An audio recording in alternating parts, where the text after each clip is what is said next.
Today, from Arrowhead Stadium, it's the Los Angeles Raiders versus the Kansas City Chiefs.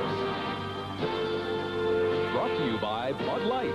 Everything else is just a light. By the heartbeat of America, today's Chevrolet.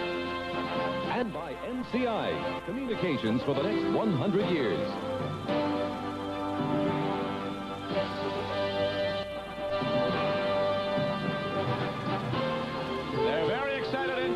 City about the Chiefs in their 3-1 start. Arrowhead Stadium is sold out. 78,000 are here as the Chiefs go against the Los Angeles Raiders. Good afternoon, everyone, on a beautiful day for football in KC. Don Criqui with Bob Trumpy. Kansas City off to a 3-1 start. The arch rivals in the AFC West, the Raiders, come in today as Duron Cherry, the all-pro safety for Kansas City, said it very simply: to do well in our division, you have to beat the Raiders. We have to win today. And the Raiders promptly to win also at 1-3, and they'll have to get another big game from Mark Wilson as they did a week ago. And so far, Mark Wilson has carried the load. Without Marcus Allen last week, they needed a big game from him. He comes up the AFC Player of the Week, got the ball to the wide receivers, which is something that the Los Angeles Raiders have been trying to do. Against Kansas City today, the defense is playing very, very well. But it is get the ball to Christensen, get the ball to the outside receivers. I don't think the Raiders can run against Kansas City, Don. Wilson's play becomes all the more important again this week because Marcus Allen will not play again. A young back from the Naval Academy, Napoleon McCallum, will start in his stead. Kansas City off to a 3-1 start is getting its best play yet from quarterback Todd Blackledge, part of that famed quarterback class of '83. Blackledge is coming off maybe his best game a week ago at Buffalo. And Don, I think the point that's lost on Todd Blackledge, he's got the least amount of starts of all those quarterbacks that were drafted in 1983. He is improving dramatically.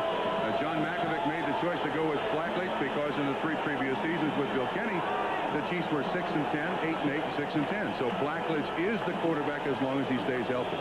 They've got some good people up front pass blocking for him, like Irv Eatman and Mark Addix, 2 standouts in the U.S. Football League, and a new acquisition at center. Rick Donnelly has been a standout. There are a lot of new people here for the Kansas City Chiefs on offense. How about the 4 linebackers? 20 years ago in the NFL, professional football players came from big schools. How about these 4 guys? One from Penn State, and the other 3 kids, well, we don't know where, but they're all excellent players, Don. They can all play. They've been very aggressive in attacking this year, have the Kansas City Chiefs. They are a much improved team, and they'll have to be today. Just before the start of the game, out on the field came perhaps the most famous Raider of all, Marcus Allen, but he's in street clothes, missing this game because of the ankle injury.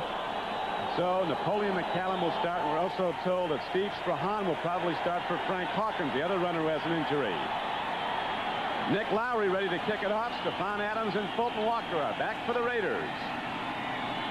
A year ago when they met here at KC, Kansas City took charge early, went on to win the game 36-20. Raiders won the second meeting at the Coliseum. Here is Stephon Adams at his 10. He's out with a free ball, and the Chiefs think they have it, and so does the official. And so the first break of the game comes on the first play of the game, if it does go to Kansas City. Let's wait for the official ruling. They got to make some kind of ruling before they go to the replay. Well, they're going to stay with the Raiders. They're going to keep the ball. Bob Frederick's the referee, so we might have our replay boys going right to the spinner right away. Reel it back.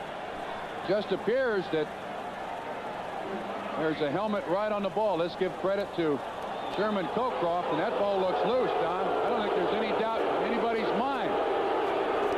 You can see the official out there. That's the umpire. He's talking to Jack Reeder, who is the replay official up here in the booth. And as long as there is some doubt, they'll hold it up. Watch 22, Cockcroft, head right on the ball.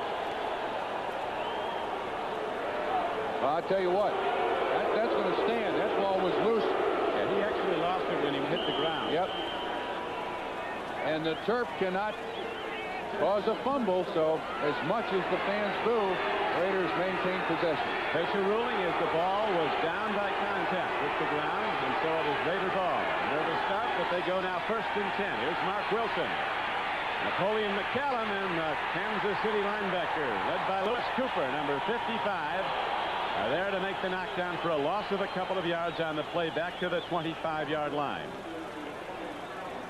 Raiders start Mark Wilson at quarterback, coming off a 314-yard game a week ago in the win over San Diego. The running backs to start are Steve Strahan, a 215-pound back, good blocker from Boston College, and in the backfield with him, Napoleon McCallum. Wide receivers coming out to the near side is the rookie sprinter from Arizona, Rod Barksdale. Wide off to the far side, coming off a career day a week ago, is Dokie Williams. McCallum takes on a linebacker, and he hits out to the 28-yard line. Chiefs don't give much. Big Art Still, number 67, left defensive end, got him first. And so it's 3rd and long now. Art Still, Bill Maas, and Pete Koch across the front all were high #1 draft choices. Koch of Cincinnati, and they waived him. Linebackers, young. You see 2 rookies in there, very aggressive. And the secondary, a very strong one. Maybe the strong suit of the Kansas City defense is the very coordinated play, the in-sync play of the 4 pass defenders back. Now it's 3rd down and 8 for the Raiders.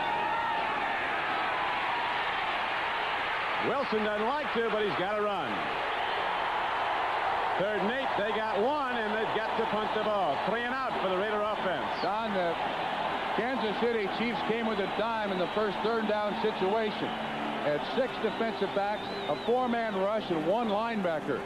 I don't think after what they saw the Raiders do to San Diego last week, Kansas City's going to turn the Raider receivers loose much on man-to-man coverage. I think they're going to be in a lot of zone, put as many defensive backs as they can in the ball game, and say, if you're going to beat us, you're going to beat us running it or throwing it to Christensen. Right now they're going to punt it. Ray Guy is in the game, and back deep now for Kansas City is Jeff Smith, runner from Nebraska. And snap, and Guy's not going to get it off as he's knocked down back at the 11-yard line. The field is free of penalty flags. There are none down, and so they didn't get the fumble on the opening kickoff. The Raiders now give it up back at their 11. Don, this was not a particularly bad snap. Harken back to the job that Ray Guy did in the last time that the Raiders were in the Super Bowl. When the Raiders were in the Super Bowl, he had the best play of the day in catching a bad snap. That was certainly good enough snap for Ray Guy, as good an athlete as he is, to make the punt. Concentration a little off so far for the Raiders to begin the game. Looked like he took his eye off the ball, and now Kansas City's first offensive possession starts at the 11-yard line of the Raiders, the 12-yard line. Blackledge at quarterback. Boyce Green takes it down for maybe a yard as Howie Long led the charge defensively for the Raiders. That'll bring up 2nd down and about 9. 9 for the first down, 2nd down and 11 for a touchdown. Blackledge, the starting QB. Boyce Green is in as a runner in place of injured Herman Hurd. Mike Pruitt still has something less. 11 years in the league, the former #1 of Cleveland.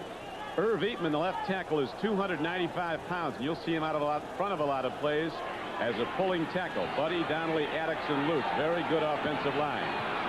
Kansas City team is loaded with talent. 2nd and 10 with a hit, the ball spotted. Pruitt cutting back, and he takes it down close to the 8-yard line. There it will be 3rd down and about 7 to go for the first down. Bill Pickell, the nose tackle, made the stop for the Raiders. Long, Pickell, and Sean Jones across the defensive front. Jones is really coming out at right end. The linebackers, Robinson, Millen, McKenzie, and Martin. And the secondary with Hayes and Haynes at the corners, Turan and McElroy. McElroy, the leading tackler, at the Chiefs. Kansas City's first possession, they got the ball when Ray Guy fumbled the snap on a punt attempt. Now from the shotgun. 3rd down. 7 for the first down. 9 for the touchdown. It's going to go down to Boyce Green at the 2-yard line. He's very close to a first down. We'll see where they spot the ball. Jeff Barnes made the play, but he made it 8 yards downfield. Close enough for a measurement from behind the offense. A crossing pattern by Boyce Green. There you can see him, and he just outruns Barnes. But Barnes makes an excellent tackle to keep him out of the end zone, although I do think he got enough for the first down. This is a situation where Kansas City 3-1 this year, was 3-1 last year, then proceeded to lose 7 games in a row.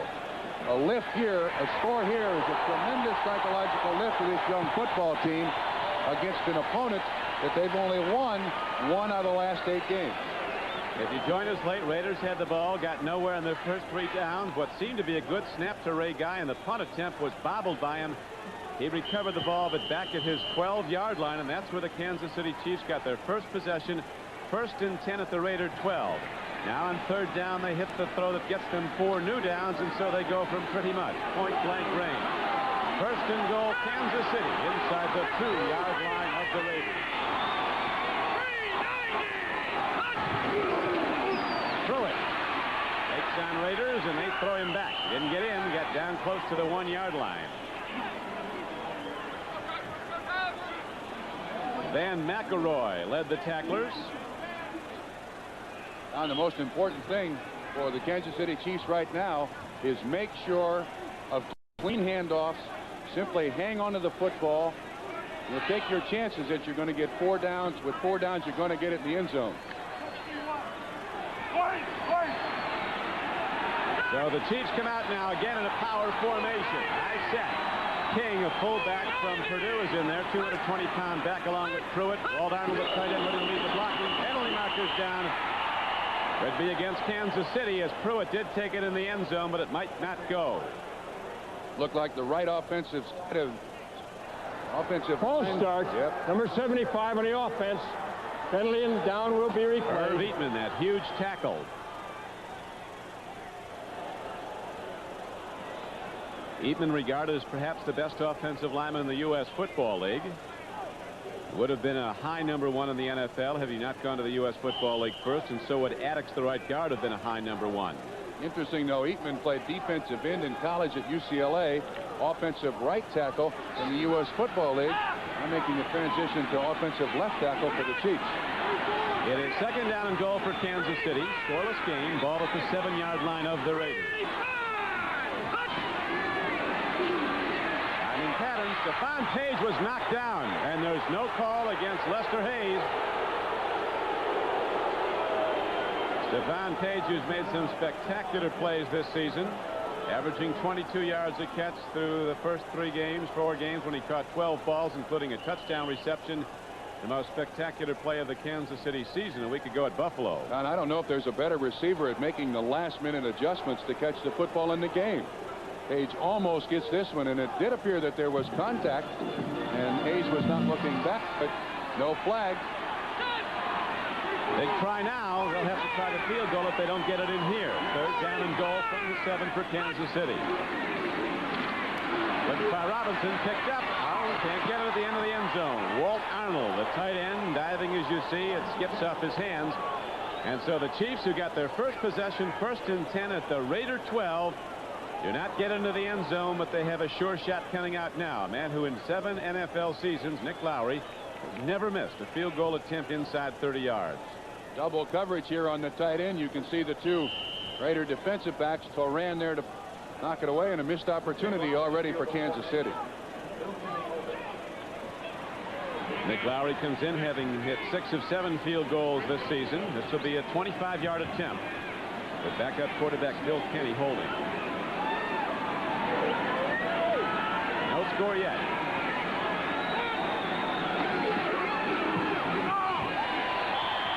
Lowry puts the first points up. And so Kansas City gets a big break early. Can't get it in, but they do get 3. And the Chiefs will kick it off with a 3-0 lead when we come back. This is Don Criqui back at sold-out Arrowhead Stadium, where number 8, Nick Lowry, has just put the Chiefs on the board with a 25-yard field goal. And now ready to return a kickoff for a second time early in this game are the 2 return men for the Raiders. Back deep are Stephon Adams and Fulton Walker.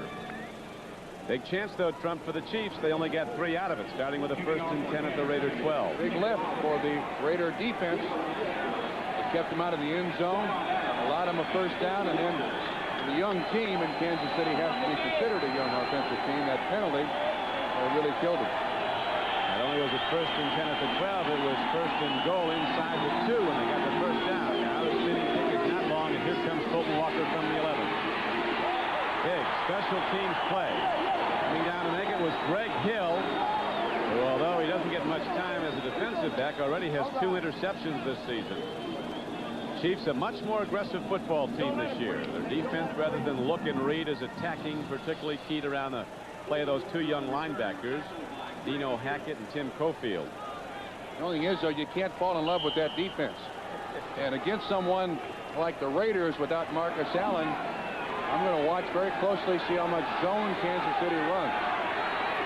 McCallum is the I-back. He had 57 yards and 14 carries a week ago. His first heavy work in the NFL, and here he goes. From the 22, he might have gotten to the 23, but no more. It'll be 2nd down and 9 as Cofield, a blitzing linebacker, rookie free agent, made the stop. He's number 54. Last year, the Kansas City linebackers as a team through 16 games had a total of 3 sacks. Through the first 4 games this year, Cofield alone has 3.5 sacks. Walt Corey, new defensive coordinator, done an excellent job of teaching that sick-em defense, as they call it here in Kansas City. Temperature about 60 in KC. Somewhat overcast. Looks like the rain will hold off. Here is a throw and a hit to Dokie Williams. And he is ahead for a Raider first down out to the 34-yard line. A week ago, Wilson hit Dokie Williams for 143 yards worth. It was a career day for Dokie Williams, who caught 8. 1 for a TD. Kansas City that time came with the zone. Now quarterbacks look for the backside of the zone. In that particular instance, the linebacker didn't get out underneath Dokie Williams. That's why Wilson was able to find it. But I like Kansas City's thinking here. Stay with the zone. Prove to us that you can run it, and then we'll go to something else. Very good corners on KC, and Albert Lewis and Kevin Ross. It is first down and 10 for the Raiders. McCallum picked up in the backfield. Dino Hackett. Wow. A 2nd-round draft choice from Appalachian State. A very intense, aggressive player. Shot the gap, and he guessed right. Because he got McCallum right within the hole, and he was going to. Gain of just a yard. So it's 2nd down and 9 for the Raiders. Raiders might have a 1-3 record, but the 3 teams they've lost to through the first 4 weeks of play, Denver, Washington, and the Giants, have a combined record of 11-1. Theirs has not been an easy road early in this season. Free ball up for grabs. He's got it. Hackett. Ball will be down at the 34-yard line.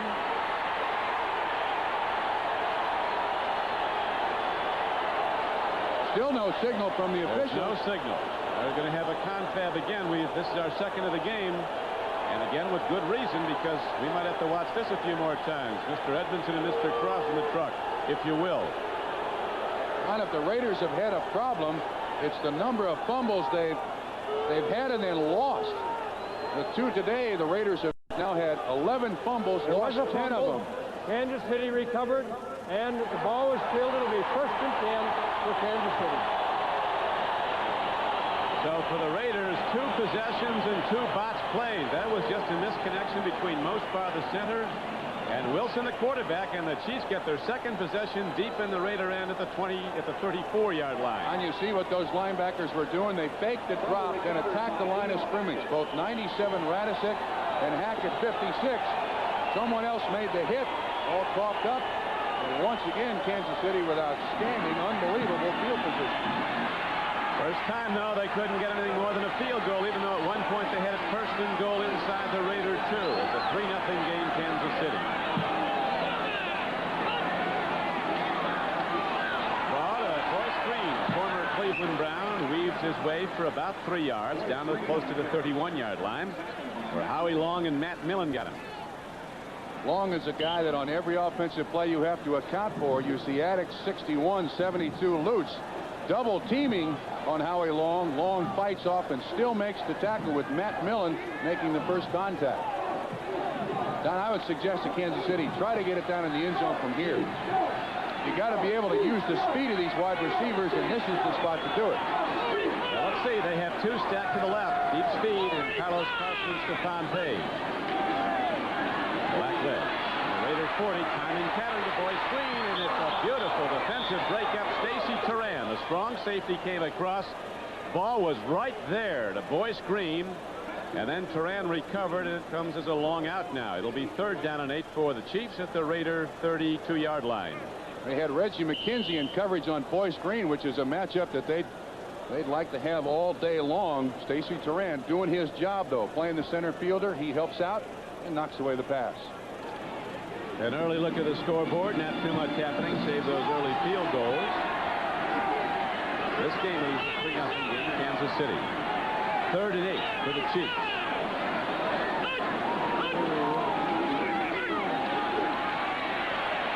Throwing a catch. It's over the middle they go, and coming down with the ball is Jeff Smith, a quick, elusive back from Nebraska. Out of the backfield and ahead for a Kansas City first down to the 18-yard line. John, this is an interesting matchup now. What the Chiefs are getting is linebacker coverage on their running backs. You see Barnes, 56, covering Jeff Smith with man-to-man coverage outside. You're going to have those linebackers covering running backs all day. Look at the attention that they paid to Howie Long. 2 guys on him, 3 guys on him. Howie Long plays gentleman. He did. He had 3 people blocking him. Relevant figure to the abilities of Howie Long, but it's a first down Chiefs. Here's Boyce Green. Pruitt blocked. He took a linebacker and put him on the turf, and Boyce Green goes in. What a block. 6 points for Green and the Chiefs, but some of those points should go to Mike Pruitt. He threw the block that opened the channel. What a block by the big fullback from Purdue. Boyce Green making his first start of the season here for the Kansas City Chiefs. Formerly of the Cleveland Browns.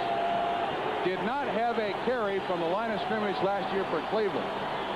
Comes to Kansas City, and Herman Hurd gets hurt with a bruised thigh. Boyce Green is a quality running back, and you nailed it. Mike Pruitt had the springing block. Tremendous block by Pruitt, and it was in untouched for Boyce Green, and now the Chiefs looking for a 10 point. 5:56 to play in the first quarter. Raider mistakes have given Kansas City 2 field possessions deep in the Raider end. Extra point is up and good, and so the Kansas City Chiefs open up a 10-0 lead on the Raiders. Back after the offense. The anatomy of an excellent sweep. Eatman, 75, does a great job on Jones. Watch Mike Pruitt. Inside shoulder through that outside knee. Gets Mike Haynes on the ground. Green turns it up, an 18-yard run for a touchdown. That's 4 plays, 34 yards. And Todd Blackledge knows when a job is well done. Yeah, we'll take it. Easy money early for the Chiefs as the Raider mistakes have set them up. And now Kansas City with a 10-0 lead is ready to kick off for a 3rd time in the first quarter. They open the game with a kickoff. Stephon Adams and Fulton Walker back to try again for the Raiders. Walker will go from his 6.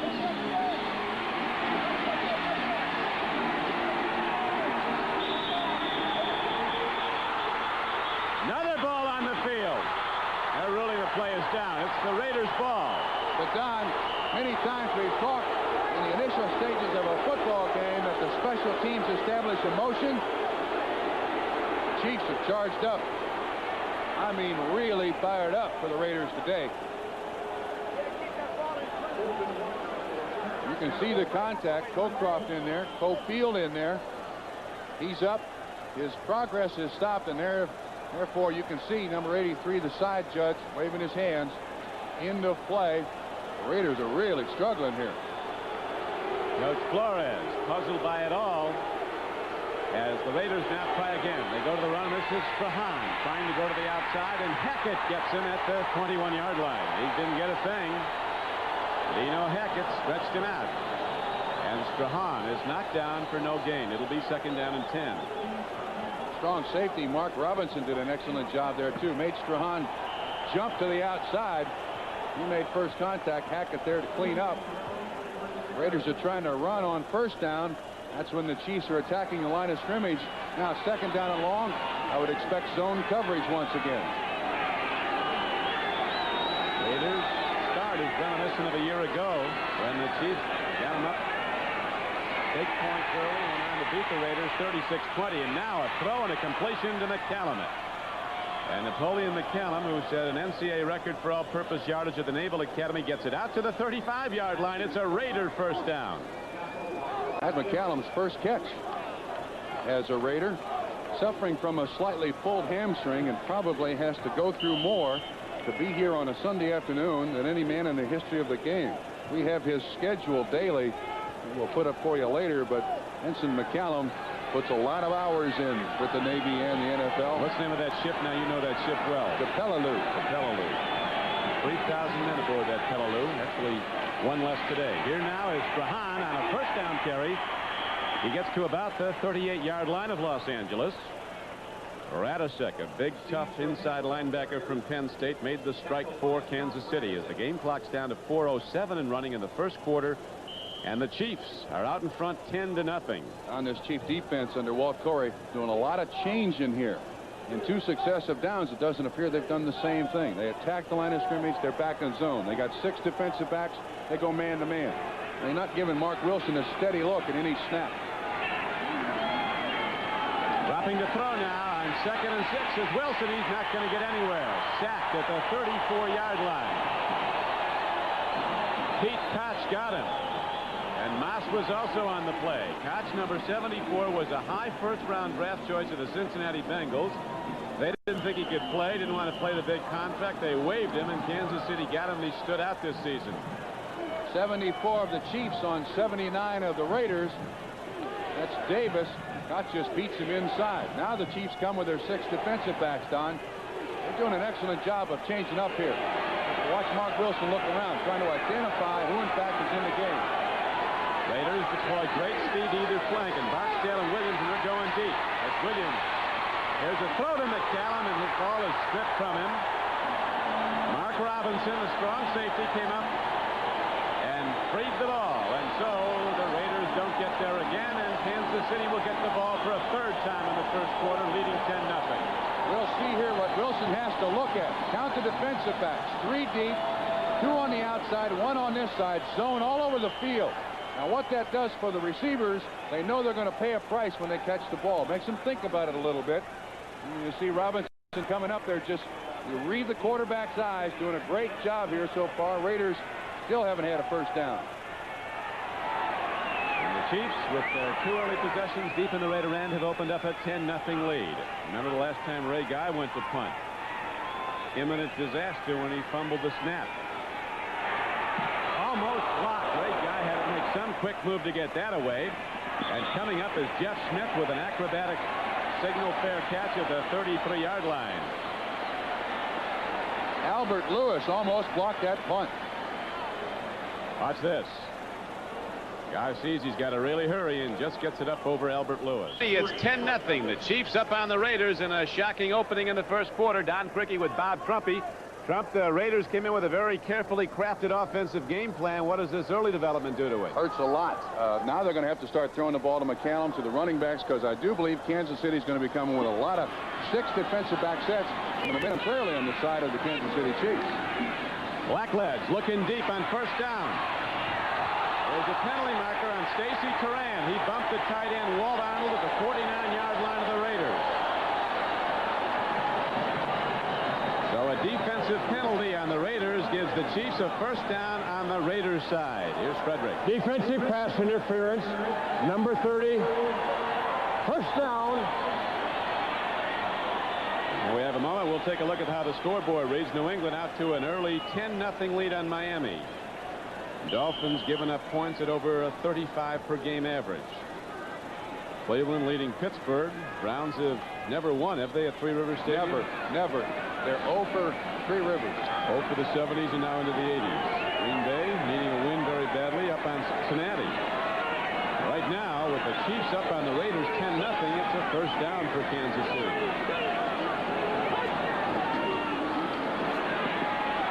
Blackledge big and mobile. Good block, springs in, and he gets inside the 45-yard line. Blackledge is 6'3", 225 pounds, has never been injured. Run and throw. He was the 2nd quarterback selected in that '83 draft after Elway went to the Colts and subsequently to the Denver Broncos. Kansas City on the 7th pick of the first round took Todd Blackledge. Just his 19th start of his career in the NFL today. A reminder to our viewers that we'll be selecting the Budweiser Most Valuable Player for today's game at the conclusion of the game. Been down in 6 coming up. You see the number of starts the others in the class of '83 had. Blackledge just starting to come of age as Boyd Green takes Hits it over the top, and he appears to have enough for a first down. That's about him at the 39-yard line of the Raiders. He got what he needed by a foot. Donnelly firing out from the center position, moving people out. He's small from a height standpoint, 6'2", but very strong. Rick Donnelly won the NFL's strongest man competition. He moves people around in there. They have the first down. They're going to measure, but they have it. So far, Don, Kansas City pretty much having their way with this defense. Nothing has really been stopped. This has been the problem, and I think will continue to be the problem for the Raiders. Their defense is on the field so much without Marcus Allen. They don't seem to be able to come up with a long, sustained drive. They did last week against San Diego in the latter stages of the football game to win, but that guy is 80% of their rushing and has, over the last 5 years, been 46% of their offense. For a second week, because of the injured ankle, he can only look on. Now the Chiefs rising again with a 10-0 first quarter lead. Henry Marshall's going deep. Throwing a strike. Down with the ball is the former Green Bay Packer All-Pro, Paul Kaufman at tight end. Picked up as a waiver player. He's got it down to the 31-yard line on first down. It'll bring up second down and about 1-2. Reggie McKenzie, an inside linebacker, knocked down Kaufman. One of the big matchups we have today is Irv Eatman, the offensive left tackle of the Chiefs, versus Sean Jones, who has emerged as a real quality player. That's a new change in the NFL. You see Eatman putting his arms out straight. Well, that's a lot of beef right there. Their penalty markers down all over now on a second down and 2 play. If Eatman can hold Sean Jones out, he is good. Because Sean Jones is coming from like midnight flyer. 61 on the offense. Down will be replayed. That's Mark Addix, offensive right guard. Continue on Eatman. He has an inside stance. That is, he plays left tackle and his right hand is down. His right foot is back. He was an offensive right tackle in the U.S. Football League. Carl Mock, the offensive line coach, said, all I want him to do is get out there and play now. And this offseason, we will teach him how to play offensive left tackle. Number 75, Irv Eatman. Let's see what Blackledge goes to now on a second down and 8. Boyce Green and Mike Pruitt are in his backfield. Pruitt. He's got it. He hits inside the 30. They're going to mark him down at just inside the 29-yard line. It appears he does have a first down. 228 pounds, and he can accelerate. Right behind Addix and Lutz, the offensive right side of the Chiefs. You get a good push here. You're going to fold Piquel. That's an excellent job. And you see Donnelly almost single-handedly taking care of Howie Long. Boy, you go back to the huddle and you block 2 guys like that, push them out for almost a first down or first down, and I'm telling you, the adrenaline is pumping. You go back to the sideline and tell your coach, keep running it up there. Keep running it up there. We can handle them all day. So the mark is at the 29-yard line. Third down comes up as the carry by Pruitt was just short. So it'll be third and really less than a foot.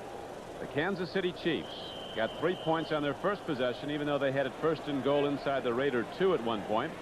That was after Ray Guy mishandled a snap on a punt attempt. He started at first and 10 at the Raider 12 first time they got the ball. Another mistake, a fumble snap from center. He's got it a second time. They took it in that time. Boyce Green on the run. So now it stands 10-0 Kansas City. Boy, quick trap block.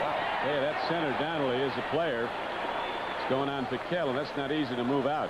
They bring in an extra offensive lineman, Joswiak, who is not a bad-sized guy.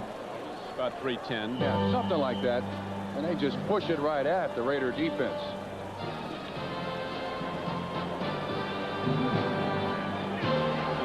Two seconds to go, and the first quarter is out.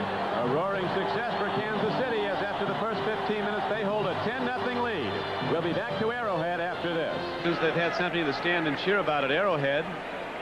First time since '79 the stadium has been sold out in time for local television. The Raiders packed the building all over the league, and right now the Raiders are in trouble, down 10-0 as we're ready to start the second quarter. Don Criqui with Bob Trumpy, Kansas City with the ball at the Raider 26-yard line. Blackledge has not thrown an interception in 65 pass attempts this season. Last 65.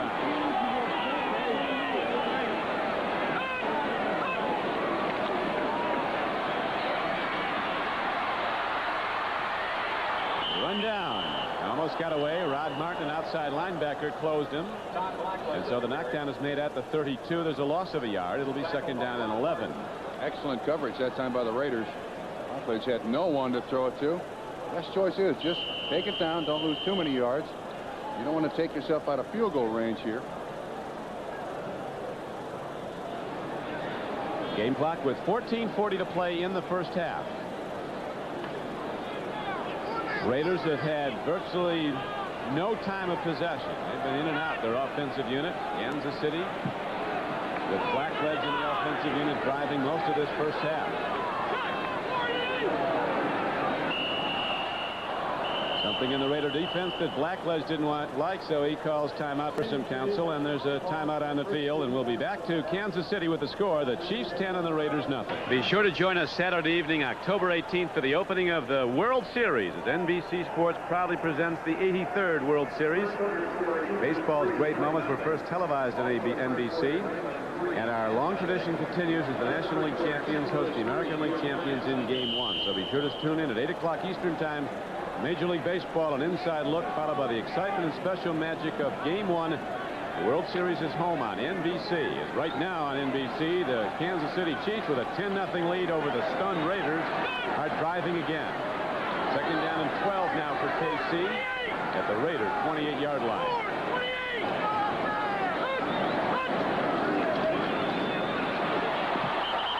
Big play indeed. Lyndon King, a waiver acquisition cut by San Diego. A big, rangy linebacker came in to make the play on Boyce Green. Now it's third and very long. Third and about 16. Blitzed by the Raiders at the right time. King coming from the outside. He's just like a pass rusher. It's Boyce Green down.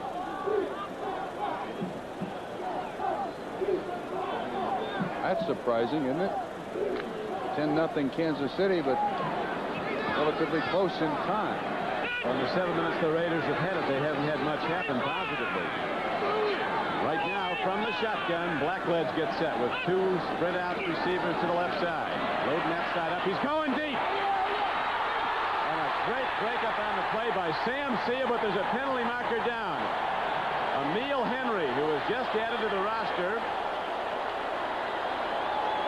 was in line to catch the ball, adjusting to it in flight, and then Sam Seal came from off the play and bumped him. Defensive pass interference, number 45. First down and goal. He called 45, but it's on 43. Henry does a great job here of slowing up. What he does is he gets himself right in front of Sam Seal. And Emil Henry, when he slows up, that's when the contact is made. Good call. Point blank range again for Kansas City. He was going for the ball too, though, wasn't he? Oh, yeah, sure he was going for the ball. Who? Sam Seal. Sam Seal. That doesn't make a difference.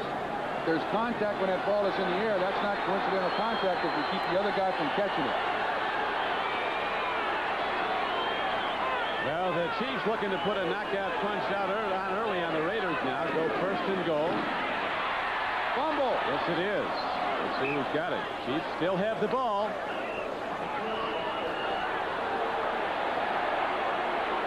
Ball was freed, though, on the hit into the line. Mike Pruitt ran the ball down to the 1. Don, sometimes coaches outsmart themselves. Last goal line, they did an excellent job of running to the right. This time they try to go to the left. That's Eatman on Sean Jones. The lead block in there by Bruce King. Ball loose. Kansas City's able. Mike Pruitt picks up his own fumble. And so the ball is positioned inside the 1-yard line of the Raiders.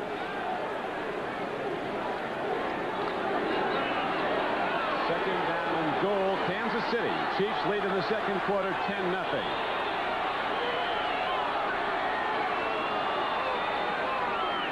is Jeff Smith. He gets they play fake. Throw and a catch and a touchdown. Kaufman. Paul Kaufman from nearby Kansas State, the former Green Bay Packer, makes the reception for his second touchdown as a Kansas City Chief. And all of a sudden, the rout is on with 12:27 to play in the first half. It's the Chiefs 16 and the Raiders nothing. Mike Haynes is still down on the field. I take that back. I think it's McElroy that's down on the field. No, it's Mike Haynes. Paul Kaufman was open forever. He was standing back there, waving his arms to Blackledge. Todd finally found him. There's Haynes up and moving.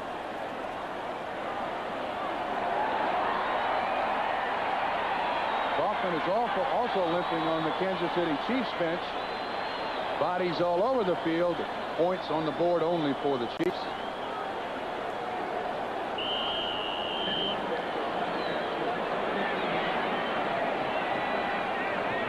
Getting back to Jaron Cherry's team, we talked about in the opening, the all-pro safety for Kansas City. He said to do well in our division, you have to beat the Raiders. We've got to win today. And right now, the Chiefs are out to a big lead. 16-0, looking for a 17th point for Flowers.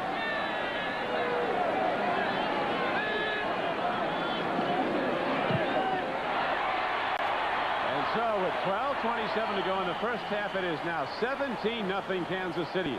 The Chiefs kick it off when we come back to Arrowhead. From behind the defense, you'll see the injury to Haynes on the right. He got chopped by Herb Eatman. Now watch Kaufman when he Catches the ball. He comes down on Stacy Turan's foot. His left foot turns. Sprained ankle, 6 points. Chiefs making a rout of it. One of Kansas City's best players, receiver Carlos Carson, won't play again today. He's out with a sprained knee and ankle, suffered early in the first quarter. Now with a 17-0 count, Kansas City on the board. The Chiefs are ready to kick it off again.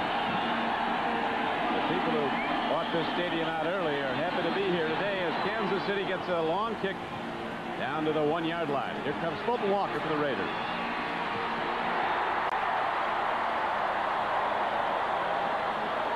Mark Robinson, another big play on special teams. A defensive back from Penn State.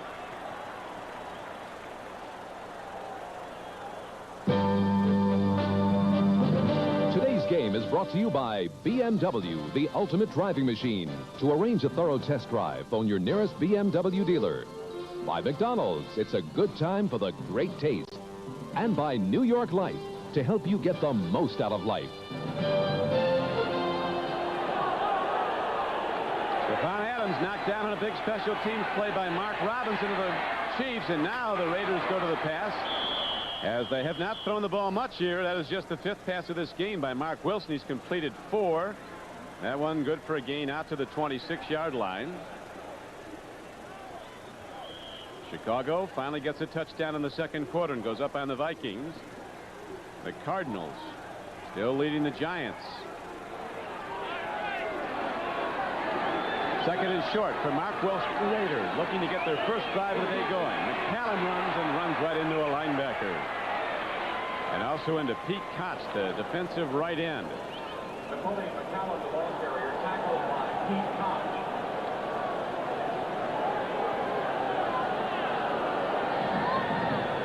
Gain of only a yard in the play. It'll be second down and 1. Third down and 1. Keep waiting front to see the Raiders go to that deep heat, the deep man in the lineup. Yoki Williams, a flyer, had the great game last week, but they've cordoned off those wide receivers when they've run the fly. That's right. They've got double coverage on the outside guys. Wilson's got to go to the running backs. Vance Mueller is in the game, a rookie from Occidental, now as a running back. Fake to Strahan. Throw downfield, and there's too much on it for Vance Mueller. And so on 3rd and 1, the Raiders try to throw and don't make it go. And here is a flag coming in late. I'll tell you what happened. Deron Cherry just absolutely stuffed Todd Christensen, but it was more than 5 yards down the field, and they threw a flag late. Deron Cherry hit him right in the chest, and watch what happens. Illegal contact. Now Number watch what 20 on the happens. defense. Right First there. down. He was the primary receiver. Good call by the officials, no doubt about it. Christensen was more than 5 yards down the field, but that, I think, is what Christensen's going to face all day long. Watch this. Boom. Stopped him dead in his tracks. Took the official a while to find the pocket where the flag was, but first down Raiders. Raiders finally get a call their way now. The ball is out to the 32-yard line of Los Angeles. Raiders trail 17-0. Second quarter. Free ball. Deron Cherry seems to have it. Then he lost it. It's incomplete. Everybody had a play in that one. That was a jump ball. Dino Hackett was after it. Deron Cherry was after it. Hester was the intended receiver. You can see just by the drop that this is zone coverage. Now watch. He tries to go up and get it. But Radisic, 97, they're both fighting over it. This falls free. Good second look. Our producer today for NBC Sports is Kenneth Edmondson. Our director, Jim Cross. We have 10 minutes and 52 seconds to play in the first half. Chiefs 17, the Raiders nothing. McCallum, a 210-pound back, working hard, gets the ball out to about the 38-yard line. Actually, McCallum's now about up to about 218. Good thing he spent the 30 days with the Raiders in training camp. There you see Christensen, the tight end, not a great blocker. All you got to do is just kind of get in some people's way at some times and you do your job. Nice pickup for McCallum. Third down at about, what would you say, 3, Don? A little over 3. Raiders have not converted a third down in 3 previous tries.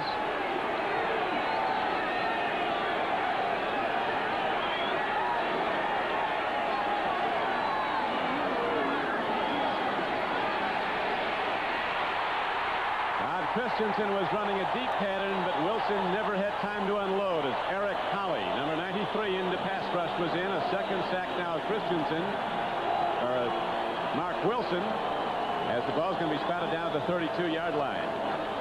So it's fourth down again for the Raiders, and again Ray Guy comes out to punt. Second sack by the Chiefs. Again, the Raiders faced a 4-man rush, 1 linebacker, and 6 defensive backs. No place for Wilson to go. That defense has worked in long yardage and short yardage situations today for the Chiefs. Ray Guy has been under the gun somewhat. The Raiders did 2 weeks ago bring 3 punters into camp to work them out. Now he hits a good one downfield after his all-pro season, so many of them with the Raiders. Coming upfield is Jeff Smith. Raiders special team coverage is very good. Strahan was down, so was Jeff Barnes. And so Kansas City will go on offense again. First and 10 with 9:32 to play in the first half. All-pro cornerback Mike Haynes of the Raiders, troubled by a mildly sprained ankle. He is expected back. The Chiefs have won their last 5 home games here at Arrowhead, the longest win streak they've had at Arrowhead in the 15-year history of the stadium. It's sold out today, 76,000 strong, and the Chiefs have put on a show, aided by Raider mistakes. It's 17-0 Kansas City in the second quarter. 9:30 to play in the half. Oh! Almost went in. Lester Hayes had a hand on the ball in an open track. Broken up by Lester Hayes. The out pattern, always dangerous if it hangs. Especially down there. Henry Marshall, the intended receiver. One thing about Lester Hayes, at times he guesses. That time he guessed right. Look at there. Normally, 5 years ago when Lester had all that gunk on his hands, that ball has stuck to it. He'd have gone in for 6 points. Now they're going to take Mike Haynes in and x-ray the ankle. Marcus Allen on the sideline for a second week with a dead ankle. Right now, the Chiefs have the ball second down and 10 at their 19. Pruitt gets to the 21. Kansas City has been running the ball more this year because of the improvement in the offensive line. This offensive line doesn't run a lot of traps, but they don't mind running the double full sweep. You see Lutz, the offside tackle, taking a shot on Stacy Turan, but an excellent job of pursuit by the Raiders, and Pruitt only gets a couple of yards. A little shove by Stacy Turan, which is part of the game plan when these 2 teams play. Yeah, the guy at left tackle, though, for the Chiefs, Herb Eaton's caving in the Raiders side of the line. Watch it. Set up the pass block. They go to a draw, and the Raiders read and make the hit. Sean Jones came across along with the nose tackle, Bill Pickell. As the game clock is down to 8:30 to play in the first half, still 17-0 Kansas City. And they had a game on And Sean Jones ran right into the path of the runner. Makes the tackle for no gain. Last year, the Miami Dolphins gave up 342 points in the entire season. This season, the first 4 games, they gave up half that many.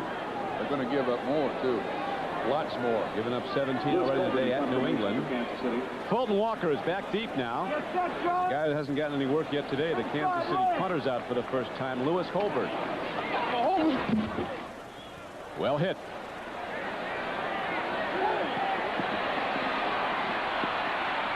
Fulton Walker is out to the Raider 44-yard line with 7:45 to play at half.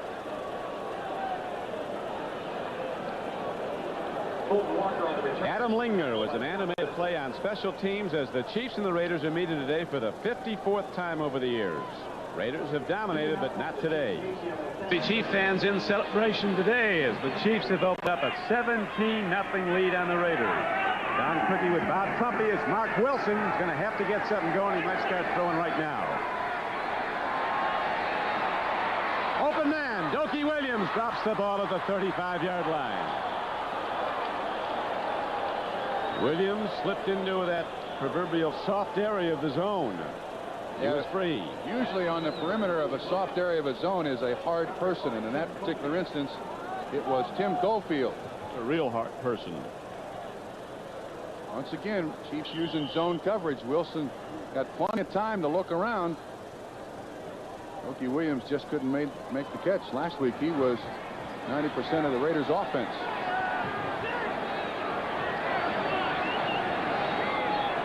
Second down and 10 Raiders. Mueller. Mark Robinson, the strong safety, came up and got him. And it's going to bring up third down and about 7. Don, the Raiders got the blocks they wanted here. They got the corner captured. They caved in the Kansas City defense. Watch what happens. Christensen does a decent job. Davis does a decent job. They got the corner. But Hackett catches this play from behind. That's the difference between Vance Mueller carrying it and Marcus Allen carrying it.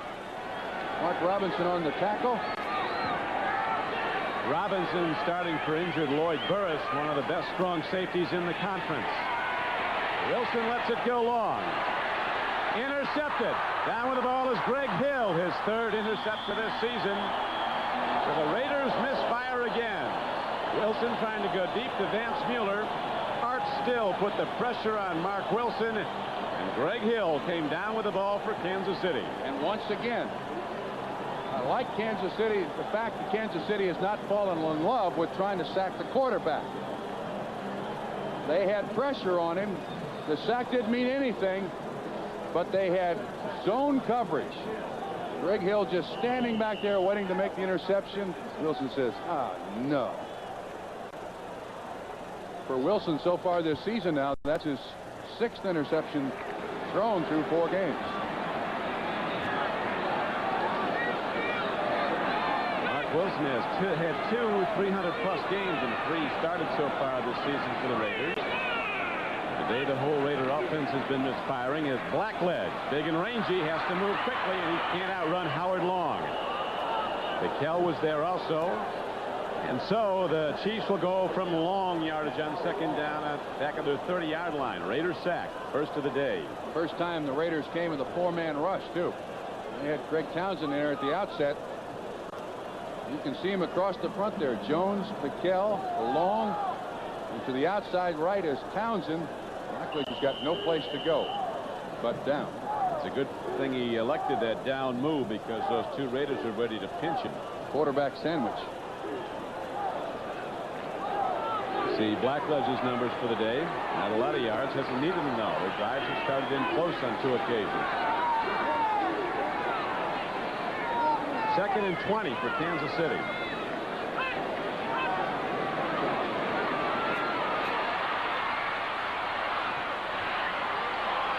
Boy screen. Free ball, and the Raiders have it at the 37-yard line of Kansas City. Terry Robinson has the ball. Raider football is, you know it and love it out in Los Angeles. Oh, somebody really sheer strike power. I think Greg Townsend was the one who came from behind and absolutely leveled Boyce Green when he cut back inside. Green still on the ground. We'll be able to pick this up now, see exactly who it was. There's the catch. When he cuts back inside, the defensive backs do a great job of. Can you pick up that number? 93, Greg Townsend. Greg Townsend came back to get it. Right on the leg. Robinson with the recovery. First turnover by the Chiefs today. Now the Raiders have good field position. Something they've not enjoyed as the game clock is down to 6:43 to play in the first half. Townsend, a fourth-year defensive end, a pass rusher by specialty out of TCU, has great takeoff and quickness. And that time he used it to recover and come back, force the turnover. First of the day committed by Kansas City. Coming up at halftime, NFL 86 previews the upcoming baseball playoffs as Bob Costas talks to the Astros' Mike Scott, the Mets' Keith Hernandez, the Angels' Wally Joyner, and Boston's Wade Boggs. Plus all the latest scores and news from around the league. So stay tuned with NFL 86 coming up at halftime. Not a comment on Mark Wilson. There's Boyce Green up and on his feet. Looks like it's not really an injury. You notice that Wilson's right thumb is taped on his throwing hand. He's had a history of thumb problems. Even on his other hand, he's banged him on some helmets. The kid's played with an awful lot of injuries and an awful lot of pain over the last couple of 3 years for the Raiders, and I don't think he's really gotten much credit for it. He also has a partially separated shoulder that kept him out 1 week. Right now, though, the Raiders need badly to get it in the end zone as they're down 17-0. Doki Williams comes out wide right. Albert Lewis, an excellent one-on-one cover, plays way off. Wilson looks left. Now goes over the middle. Whoa. Another drop ball. This one at the 31-yard line.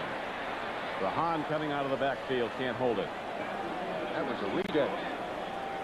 Bounced right off his shoulder pads. You can see that Wilson is looking to his outside receivers down the field. Kansas City continues excellent zone coverage, and the running backs are the only guys that are open for Wilson to go to. Raiders put the speed on the right flank this time. Looking to the right. Jesse Hester slotted to right. On 2nd and 10.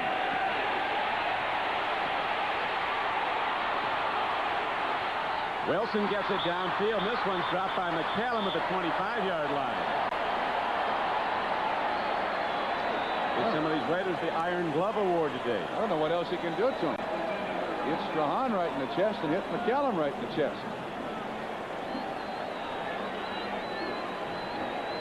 So the game clock's down to 6:30 to play in the first half, and it remains 17-0. The Chiefs in the lead. Now the Chiefs come in with their extra defensive backs. Here's Todd Christensen. He tries to run with the quarterback the way he's going and turn upfield. There's the ball right off of McCallum. Can't blame those on Mark Wilson. Dr. Strange Glove Award today. The Raiders can't hold it. 3rd and 10. Christensen takes on people. Is he far enough ahead for the first down on 3rd and 10? It looks like he might be just short with her spotting the ball. But they'll go for it. Down 17-0 with 6:15 to play in the half. Deron Cherry on the tackle. First time the Chiefs came with a blitz. That meant single coverage. And Christensen beat Deron Cherry across the field. So they can quit that, go back to the zone. 4th down a little bit. Raiders going for it, Don. For sure. Over the years, no team has come from behind like the Raiders, and there's no mystery to how they do it. They just play as hard as they can every down, and something happens. No matter how far they're down. 4th down on the yard for the Raiders. McCallum, 1st down and more as he takes it down to the 23-yard line. Needed 1, and he got 5. Dino Hackett knocked him down. McCallum is listed at 6'2", 215. I think that's a lie. He's more like 225. Has a big loping stride. And the offensive line that time did an excellent job of blowing out the Kansas City defense. Deron Cherry on the field. Slow getting up. The officials have stopped the clock, so that means that Cherry is going to have to leave the field for one play. Sherman Colcroft comes in. Will have to come in and replace him. Raiders were talking about how Kansas City always has a special day plan whenever they come in. Today it is Alumni Day. Some of the Chiefs' great players are back. Fred Arbanis, Bobby Bell, Buck Buchanan, Ed Buddy, Lenny Dawson, Willie Lanier, Jim Lynch, Jerry Mays, Otis Taylor. There's always a reason to make the crowd a little bit happier when the Raiders come to town. Anything you can use. And today at halftime, Willie Lanier will get his Hall of Fame ring. What you're saying is opponents always make it homecoming when the Raiders show up. These two teams have put on some great football games in the last 20 years of the NFL and the AFL. 54th meeting over the years. 1st and 10, and McCallum shows his stuff and takes it down to the 12-yard line. He gets 12 yards and a first down for the Raiders. Now the offensive front of the Los Angeles Raiders starts to take hold as tackles Davis and Lawrence, the guards Hannon, Marvin in the center, Mosbar move them out. They do an excellent job, too. Run a little tackle trap. And you see Charlie Hanna, the guard, coming on one side. McCallum is a good north-south runner. That is goal line to goal line. Talked about his big stride. He just strode right over a Kansas City lineman. Raiders challenging for the first time in the game. They trail 17-0 in the second quarter. End zone, Williams, touchdown Raiders. Dokie Williams is in on the payoff end of a perfectly timed throw by Mark Wilson. And so the Raiders, after their awful start, come alive now and trail in the game 17-6. They refer to this as a fade pattern. The receiver initiates the contact and then bounces off the defensive back, and that is a perfectly thrown ball. Its second foot wasn't down in bounds. If we rerun that, you're going to see that the second foot was not in bounds. Now what the replay official will look at. Let's see this now. This gets you going, doesn't it? Yeah, what the replay official will look at is in his determination, his touchdown is going to count. Let's go back to the replay. Oh, my Let's goodness. see if there's any contact. One. Oh, he was touched. I think the touchdown will stand, but that is a very, very close call. This could go either way. And there's a guy sitting down here with sunglasses and a black leather jacket that if they take that touchdown away, he's going to be on the field. Not him. I'm talking about Al Davis. He will be on the field. Let's watch once again. Without the contact. After review by the instant replay, the play stands as a touchdown. What the replay official is saying is that the contact by Lewis pushed Dokie Williams out of bounds, so the touchdown stands. So the Raiders finally get on the board. They went over 11 quarters without a touchdown after their third quarter score at Denver in the opener before they scored last week against San Diego. Extra point is up and good. Somebody in the press box said somebody just cleaned up here. They had in the touchdown pool the Raiders in 1986. Don Criqui with Bob Trumpy back at Arrowhead Stadium in Kansas City. The Raiders finally got on the scoreboard. A touchdown throw and a thing of beauty. Mark Wilson, a perfectly arced throw in the corner of the end zone to Dokie Williams, and now Chris Barr, who hit the extra point, kicks off. Neil Harry takes it back. He is blasted. Coming down to make the play on special teams was James Davis. Watch this great adjustment that Dokie Williams makes on this catch. Excellent concentration. That ball is right over the top of his shoulder. He makes it look easy. Wow. His second touchdown catch of the season. Our producer, Kenneth Roy Edmondson, has just been told that that was an incomplete pass, that the Raiders were credited with a touchdown, but it came too late. The ruling and the play stands. A breakdown in communications. The Raiders should not have had the touchdown, according to what our producer has been told. Chiefs perhaps going to take their 10-point winnings to the locker room if they can't. They've got to move the ball out. There's still a substantial amount of time with 4 minutes to go. Don, how can there be a breakdown in communication when I saw the umpire listening to the man up in the booth? So what they're saying was that the contact by Albert Lewis on Dokie Williams was not enough to force him out of the end zone. I don't understand how they can't get down to the field. I mean, there's people watching this game in New Delhi off a satellite. For the life of me, I don't. I mean, just throw a flag down on the field or a football or an ice cube or something. Well, I think Bill Granholm at the NFL office had the best suggestions. Not only have a phone on each side of the field, you just call down, the guy walks over and picks it up and you talk to him. Good idea.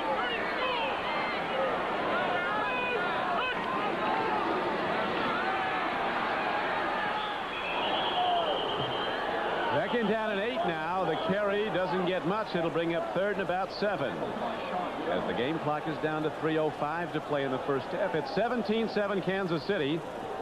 The chief beneficiaries of early possessions in the Raider end due to Raider mistakes. But then, of course, the Raiders beneficiaries of a lack of communication between the field and the replay official.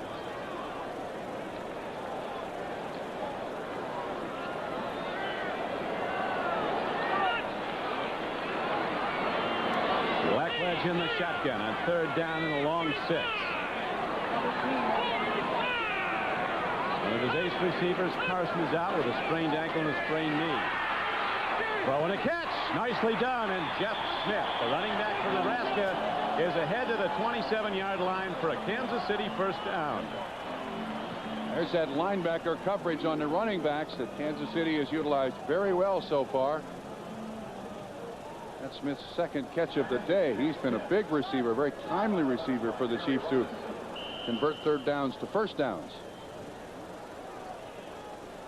We'll have all the scores and the highlights of Week 5 of NFL 86 coming up at halftime when we go to New York. Cincinnati now coming from behind on a James Brooks touchdown run to take a 13-7 lead on the Packers. 2:27 to go in the first half. First and 10, Kansas City. That's the pattern they love to run. Carlos Carson's not in there. But the ball's in the air before the cut is made. That time they went to Stephon Page, who wasn't there just when the ball came in, so it goes as an incomplete pass, and it's second down and 10. Blackledge was looking in the direction of Stephon Page and saying, it's 12 yards. It's not 14 yards. It's a 12-yard out. Looked like with the bump and run coverage of Lester Hayes, Stephon Page did run it a little deep.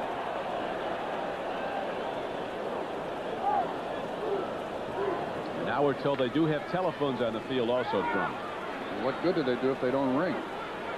Well, they are seeing this game off of satellite in New Delhi and everywhere else. Jakarta.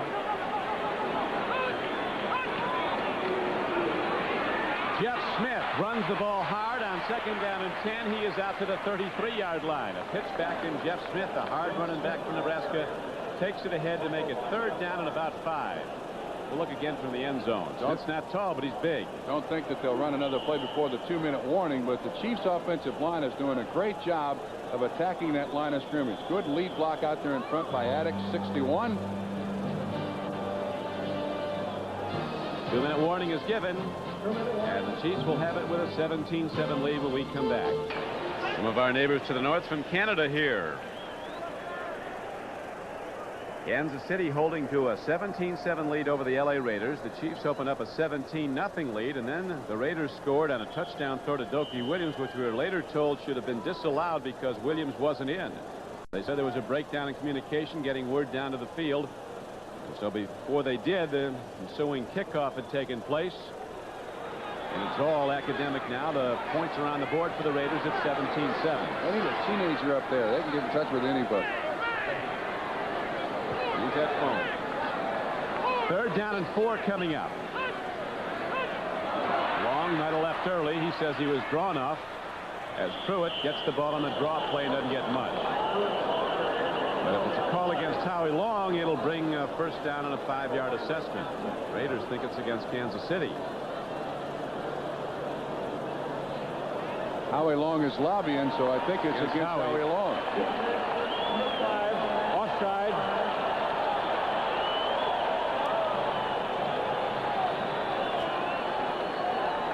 So far, very little has gone right for the Raiders today. Bad field position, turnovers. But their biggest play is lack of communication.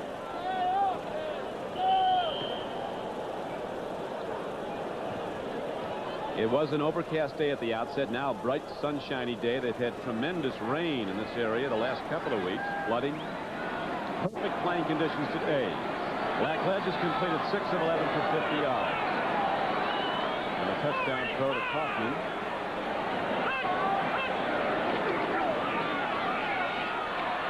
Wrong ball. What a gun. Stephon Page, and it's tipped away. Superior defensive play. Lester Hayes, stride for stride, went up high and got a hand on the ball. Saw Lester in the hotel this morning. Said, "You look slimmed down." He said, "Down a ton. Down a ton." Played last year at about 215, down this year at about 205. That was a play. And that is absolutely spectacular. Lester a little slow getting up. Mike Haynes is back in the lineup, but Lester may have landed funny on his wrist.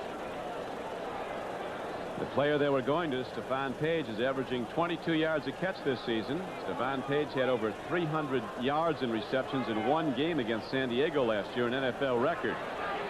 He's from Fresno State, where he was overshadowed at the collegian by his teammate Henry Ellard.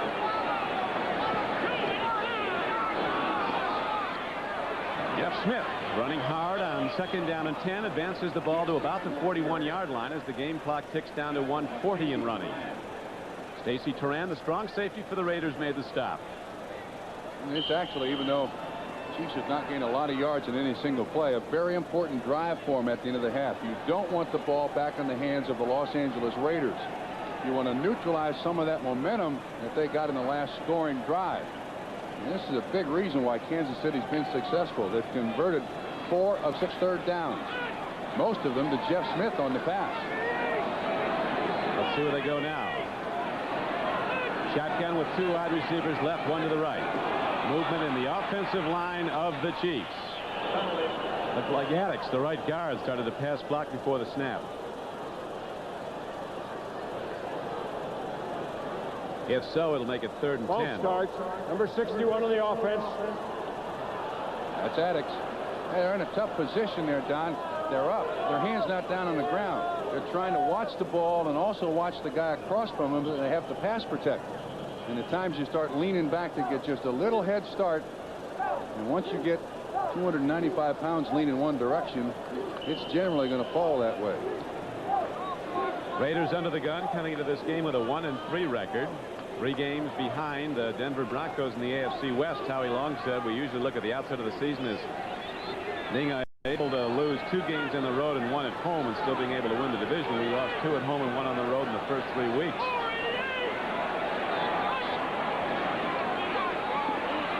Smith. Good block.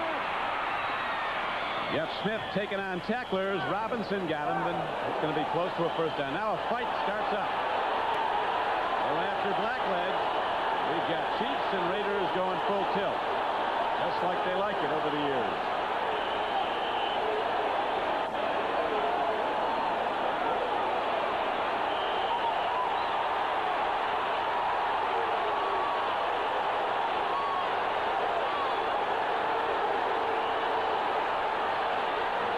Going out to 23. Big fight. Major slugging.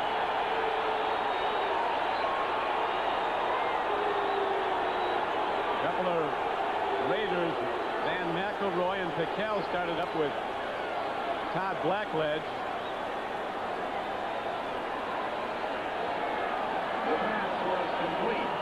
I think the game plan for $500,000 a year quarterbacks is to sprint to the bench when fights start. Certainly. Keep your helmet on.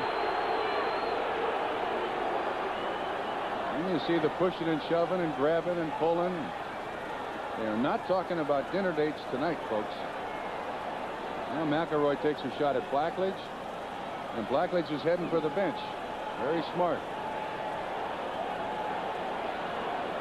There's a rule in the NFL that says you'll be ejected immediately if you take a player's helmet off and then hit him with it. That rule was named in favor of Personal foul. Number 75, Los Angeles. Personal foul call goes against the Raiders, so the ball with just 49 seconds to play in the half is advanced all the way out to the 47-yard line. And that was the punches thrown by Howie Long right at the very end of it. And that's contact all over the place. Normally when players play, they are in nasty moods out here, and it doesn't take much to set them off. So far he looks very innocent. Then you see Townsend He sees Townsend going against Brad Buddy, and that really starts everything. Has Howie Long been thrown out? First down. We'll have to get a call on that because he's not in there. No, he's coming out.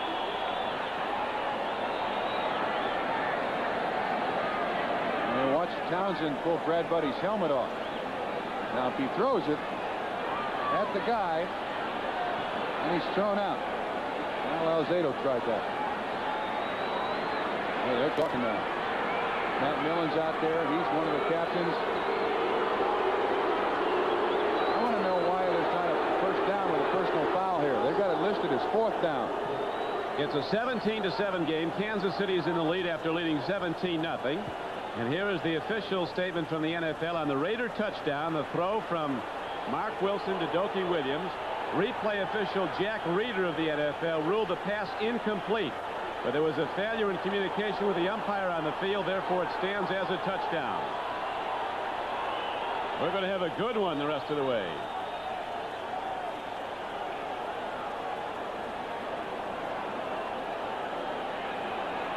How about it's all right to pull it off, though, and take a couple of years with it, huh? You can pull the helmet off. That's legal. But if you throw it, that's illegal. Now they're going to get more yards. Now, what's his penalty for? Matt Millen went out there and was really jawing with Bob Fredericks, the referee. Let's hear an explanation here. They gained 30 yards on that play. Now, what's the call? Help us out here.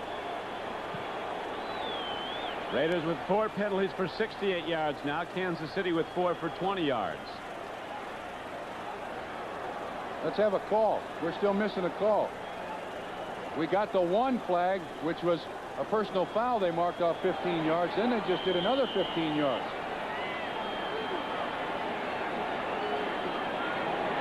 The umpires now listen. Oh, my goodness gracious.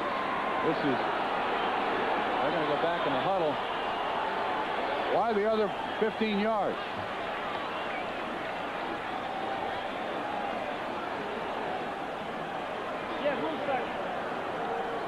Repeat, it was a personal foul on number 75 of Los Angeles, and it is a first down.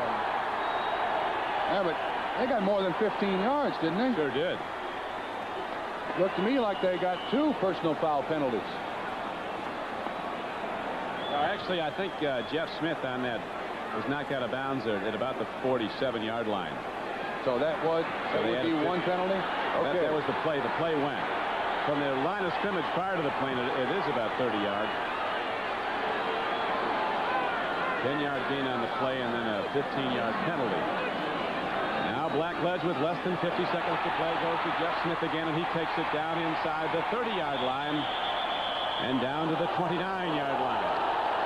More penalty markers. That's on McElroy. That's either on McElroy or Barnes, and it continues.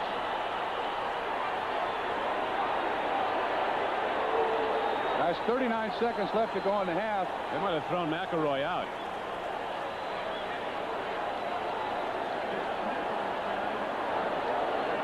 McElroy is really lobbying. Now he's staying in. So far. This is the frustration of a 1-3 start by the Raiders, and pretty much a feeling of we're the kings on this day by the Kansas City Chiefs. I think they've thrown McElroy out. Yeah, they have. He's out. And it looks like Irv Eatman is going to the bench, too.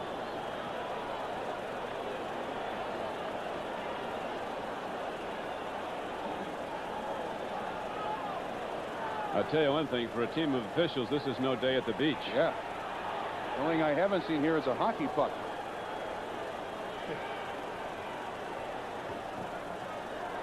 We went to the fights and a football game broke out, right? That's exactly right. Thank God for halftime. Looks to me like Eatman may be out. He's standing on the sideline. We had unsportsmanlike conduct on number 26 on Los Angeles, and on 75 we had a personal foul on 75.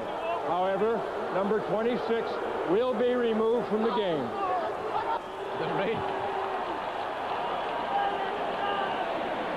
There we see again just what happened. Looks like somebody punches McElroy in the back, but then McElroy really throws a punch to Jeff Smith on the ground. I repeat, thank God for halftime. Well, it's always a good one when the Raiders and Chiefs tee it up, and today we've gone an extra dimension now as we've had a major fight break out on the field. The Chiefs continue to lead the game 17-7, despite the fact that the Raider touchdown, according to the NFL official in the press box, should have been disallowed. So we're going to have an interesting second half. It will not be peaceful. It'll be without Van McElroy, too. He didn't punch him more than once. It was just one punch, and the officials were standing right there. McElroy saying, if you're going to throw me out, throw the other guy out. Trump, do you think this is a contrived, actually planned mode of attack for the Raiders? Their team is down. They're trying to get things started like a basketball coach getting two technicals and thrown out, hoping to... No, I really don't. But historically, this team has always been a team that's played with a chip on its shoulder. And the attitude of a lot of players on the Los Angeles Raiders is it's us against the world. I mean, it basically is in the NFL with Al Davis. And we'll see once again Van McElroy, number 26 there on the bottom. He gets pushed by Mike Pruitt, 43, but then watch that right hand, that right elbow. There's a punch. There's no question about it. Right in the spotlight. Yeah, no denying whatsoever, and you can see the official standing right there to throw the flag. That's what the officials are for. No forearms escape our spotlight. A lot of these Raiders are well-balanced players with a chip on each shoulder. But they play this way. They have historically. Remember when Ben Davidson threw Len Dawson down here? I mean, this just continues the mystique of the Kansas City Chiefs and the Los Angeles Raiders. Well, the Raiders get going like this every week, and right now we're ready to play football again, I think. First down for the Chiefs with 39 seconds to play in the first half. They're at the 38-yard line of the Raiders. Blackledge stands in all day long. Free ball, and it is incomplete at the 20, despite the best efforts of Stephon Adams to come up on the ball. Ball was intended for Paul Kaufman. Raiders did an excellent job in coverage there. Right now Kansas City with 33 seconds left. They need about 15 yards for 3 points from Nick Lowry. And you've got to be very careful here. You don't want to turn the ball over because you've got momentum on your side. I'd like to be a fly on the wall in the Raider locker room at halftime. Mr. Davis may make a visit. He's been in with the Raider coaches here in the first half. Raiders misfired early and fell behind 17-0. Now they trail 17-7. Big rush and some excellent pass blocking. Throwing a strike. And offensive tackle looks like Dave Lutz is down now for the Kansas City Chiefs, holding his right knee. Stephon Page, an excellent pattern. I think Mike Haynes was expecting underneath help. It wasn't there. Blackledge rifled that thing out to the sideline. How in the world can you hurt a leg that size? I mean, somebody gets a flying start at it, it'll go. They're taking good care of Blackledge, though, and he makes a perfectly timed throw. You've got to respect Stephon Page's speed. And you see 22 Haynes coming in there late. He certainly does. But an excellent pattern run by Page, a good pass, and a first down for Kansas City. And we'll be back after this. Just gone out for the Kansas City Chief, Dave Lutz, a former #2 draft choice from Georgia Tech, regarded as their best pass blocker, injured a right knee on that play, pass blocking for Todd Blackledge. Blackledge made a hit on the near sideline to Stephon Page just inside the Raider 20, and now with 27 seconds to play in the first half, Kansas City has the ball, first down and 10. The Chiefs lead the game 17-7. It has been a fierce game. A very near bench-clearing brawl erupted. Not everybody was in. Here is Blackledge, and he is down to the 16-yard line. Signaling for a timeout. He gets one with 17 seconds to play. Barnes on the tackle.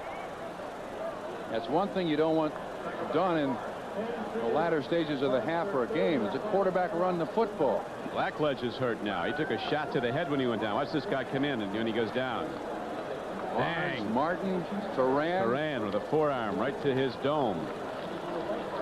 You've seen motioning timeout in the last 2 minutes of a half or the game, Don.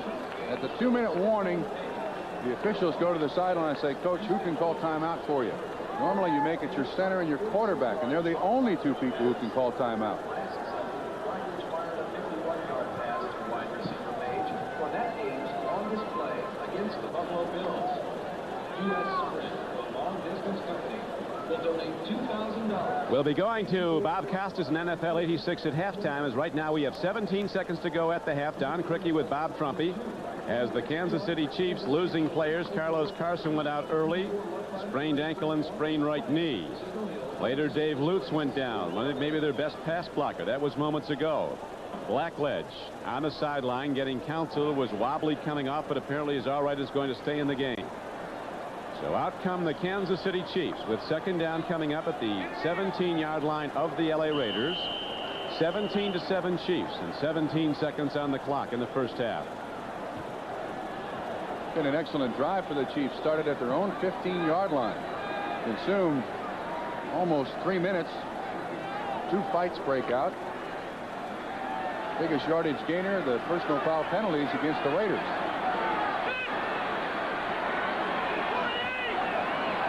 The wide receivers you see set to the top of your screen to the right. Blackledge stands in against a big rush. A lobbing pass was intercepted. Down with the ball is Stephon Adams as he runs it back now across the 20. He's out of bounds at the 26-yard line. So the Chiefs' threat is stopped. Howie Long and Blackledge exchange words after the interception. That's the first interception thrown by Blackledge in about his last 70 passes. Long with pressure all over Blackledge. Blackledge was just trying to throw that ball away, Don. But he couldn't follow through. He couldn't get anything on it.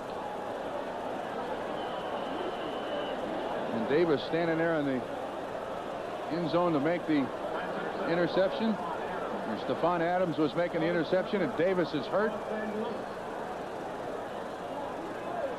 First time Stephon Adams has ever intercepted a ball for the Raiders.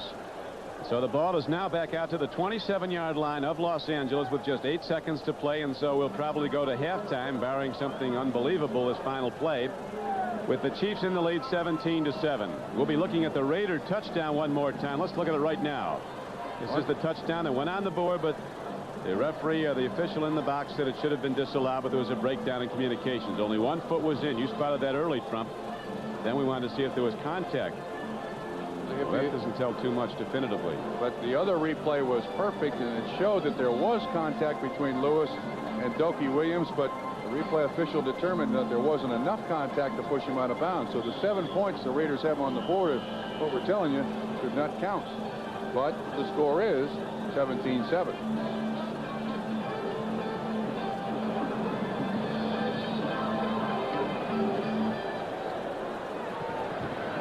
We remind you that this telecast is presented by authority of the National Football League, is intended for the private use of our audience, and any rebroadcast or other use of this telecast without the express written consent of the Kansas City Chiefs and the National Football League is prohibited.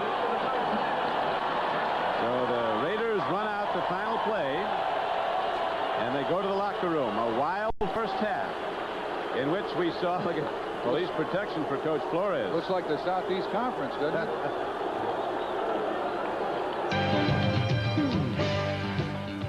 Bob Costas along with Paul McGuire and Ahmad Rashad. Let's get you updated on what's happening around the National Football League. They go to the third at Foxborough. The Patriots pummeling the Dolphins. They call that Miami defense Miami Mice. And is it spilling over onto the offense now? They got the jitters too. First possession for Miami. Marino's first pass attempt of the day, picked off by Ronnie Lepet. It leads to a field goal by Tony Franklin. A few moments later, Tony Eason hits Willie Scott with a 2-yard touchdown pass. It's 10-0 Pats going to the second. They don't let up. Next drive, second quarter, Craig James caps it off, takes a pitch from Tony Eason, goes in from 7 yards out. They have a 17-0 lead.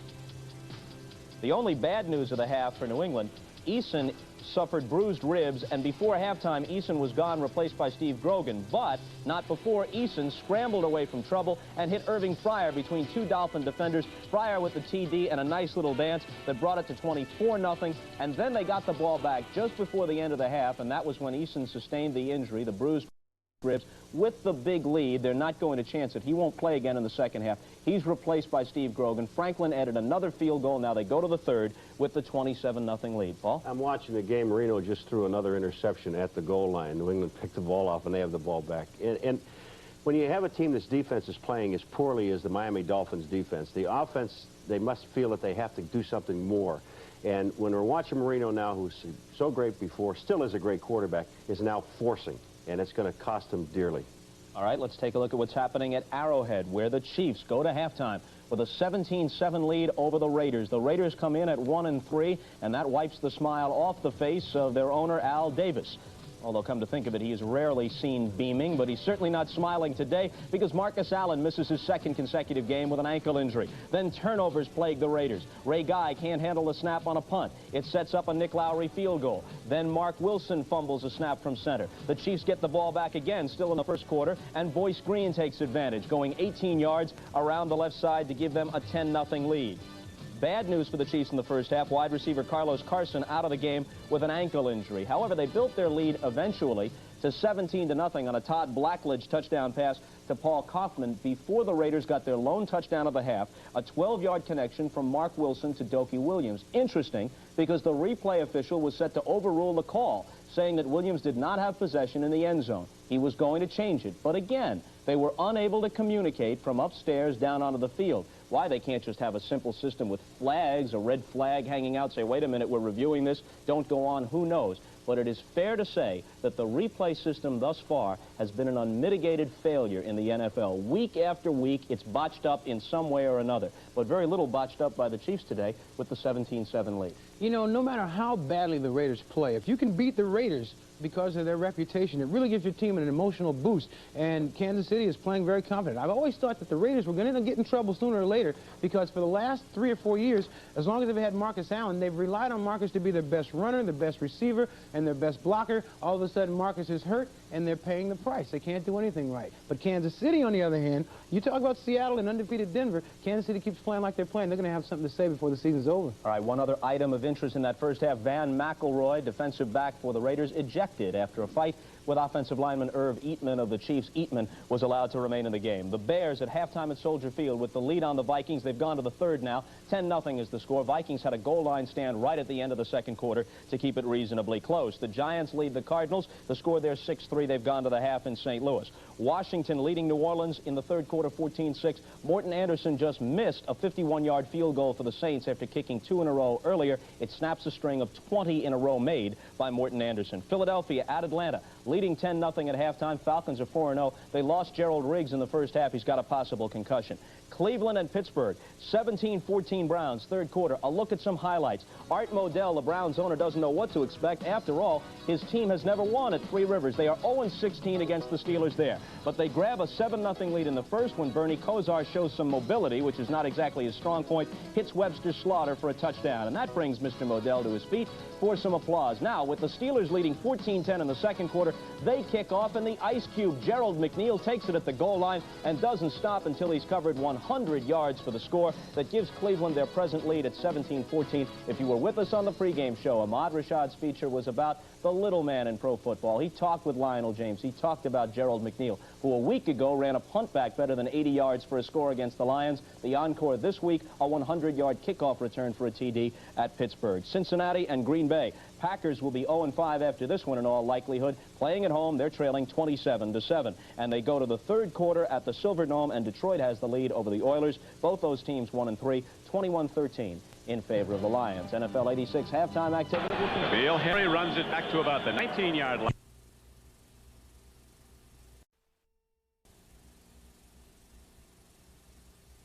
And there, the Chiefs will go on offense. First down and 10 with a 10-point lead. James Davis was down to make the special teams play.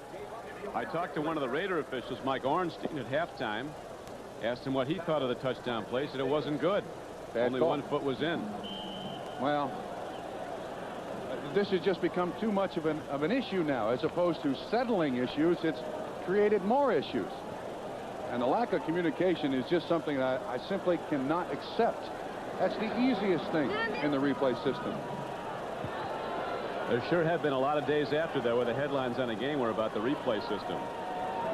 Now Blackledge at quarterback. brings Stephon Page in motion.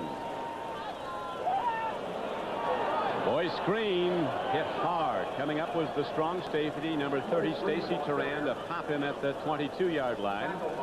His lunge ahead carried him out to about the 23. It'll be 2nd down and 7. Rich Baldinger is in at right tackle now for the Chiefs, replacing Dave Lutz, who went out with an injured knee. A standout player who doesn't perhaps get the credit he deserves except from his coaches and teammates, Dave Lutz. And I also noticed that in the Raider defensive backfield, you've got Sam Seal playing cornerback for Mike Haynes and Stephon Adams playing safety for Ben McElroy. Haynes out with that injured knee. McElroy was ejected. 2nd down and 7. Blackledge goes to Mike Pruitt, and he hits to the 25-yard line, so it brings up 3rd down and 5. That big backer from Penn State, Matt Millen, filled and made the stop for the Raiders. And I don't think either team has really gained a lot of yards to produce 24 points on the board. Blackledge hasn't been particularly impressive throwing the ball, neither is Mark Wilson. But the turnovers, the missed punt snap by Ray Guy, Kansas City had very few yards to drive for touchdowns. So the scoreboard belies the yardage gain for both teams.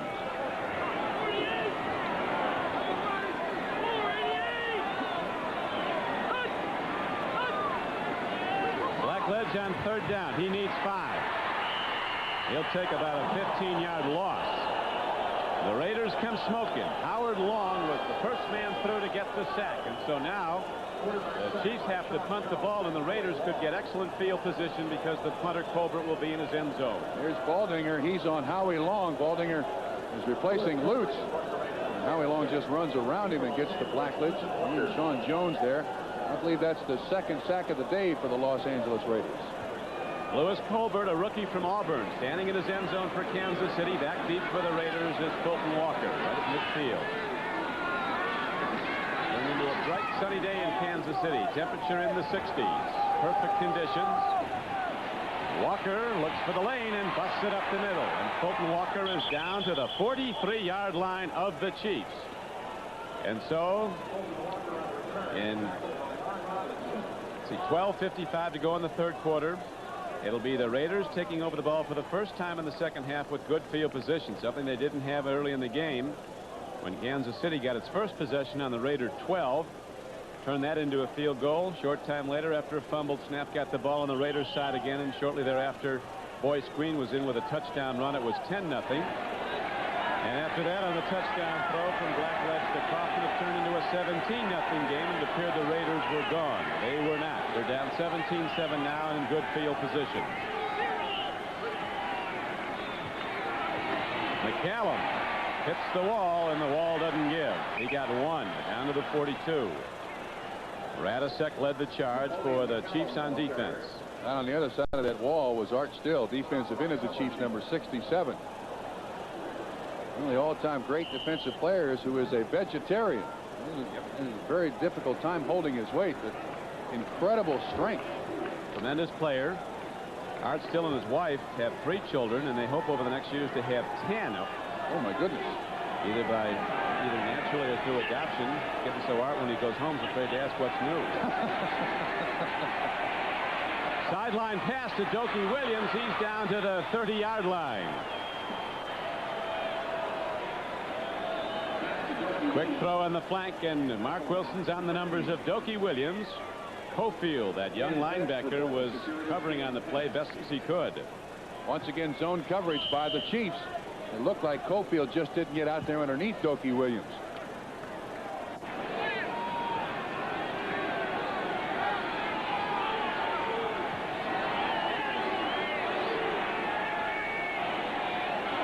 Another timing pattern, this time to Jesse Hester, who's down inside the 25-yard line. Pays the price as Kevin Ross came up to hit him hard, but he held on. You remember the Raiders were dropping balls in the first half. That was man-to-man coverage. Ross was a little soft there. He's off about 8 yards. You have to respect these Raider receivers' speed. Hester and Dokie Williams, both great downfield pass receivers. More zone from Kansas City will help here. Tremendous matchup between Art Still and the veteran right tackle of the Raiders, Henry Lawrence.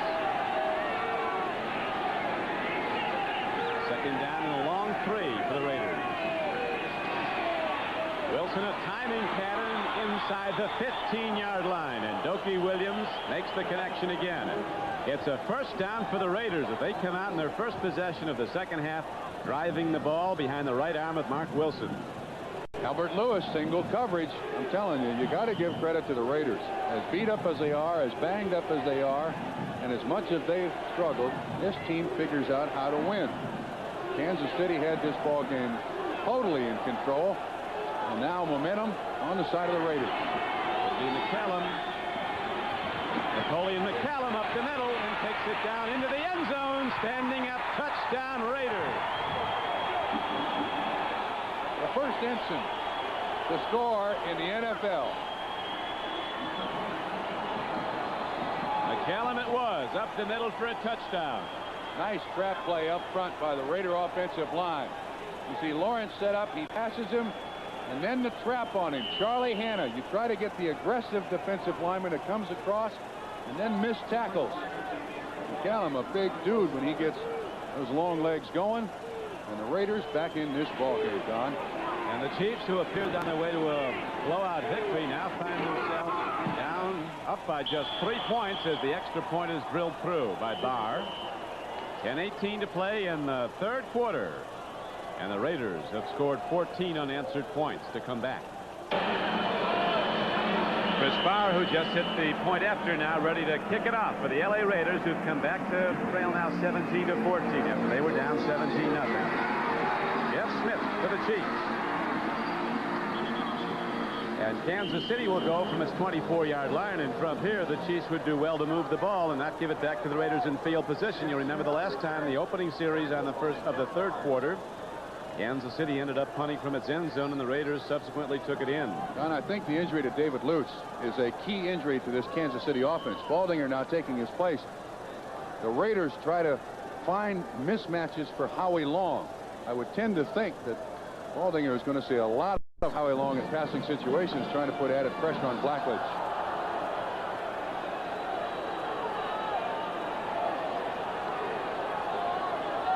He's on him now. Unbeaten Atlanta trailing Philadelphia in Georgia 10-0 still.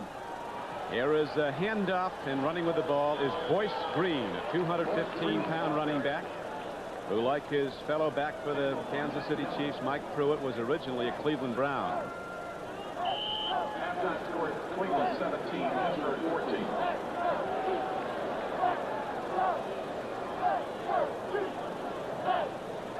McCallum has run the ball 8 times for 42 yards. His last carry was good for the touchdown for the Raiders.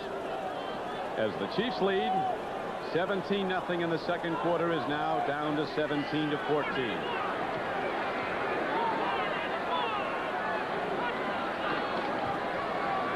Pruitt looking for something on 2nd and 6, got a little bit to the 32. Jerry Robinson, the 8-year veteran linebacker from UCLA, made the stop for the Raiders.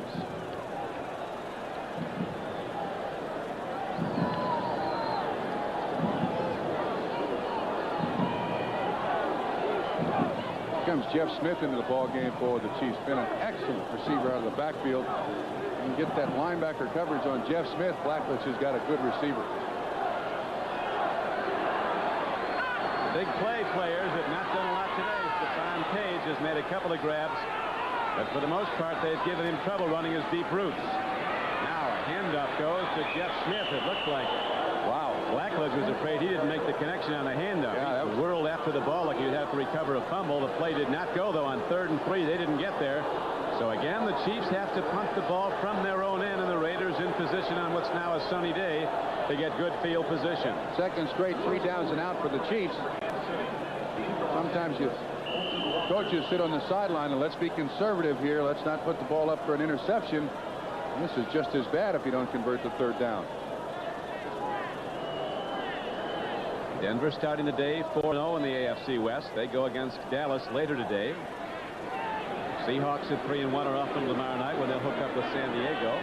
That'll be the Kingdome in Seattle. High hit downfield.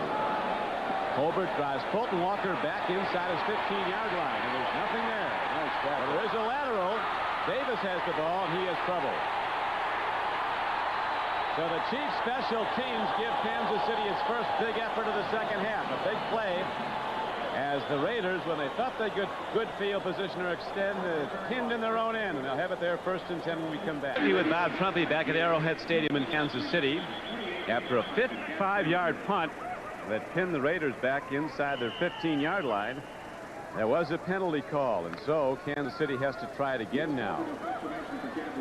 Man downfield early and dropping back inside his 15 again is the rookie from Auburn, Lewis Colbert. Fulton Walker standing at the Raiders 29 looking for the return.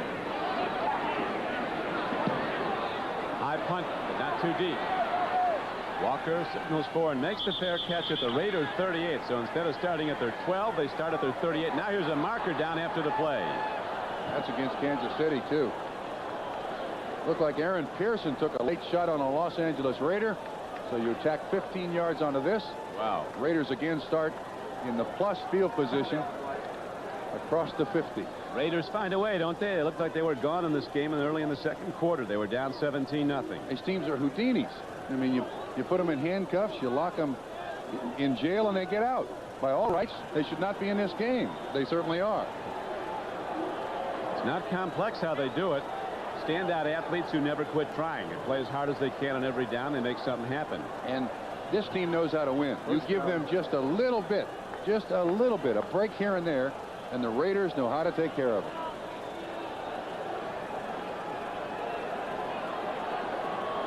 Coach Flores told us, he said, even when we were 0-3, we knew we're still a good team. They could very easily be 3-1.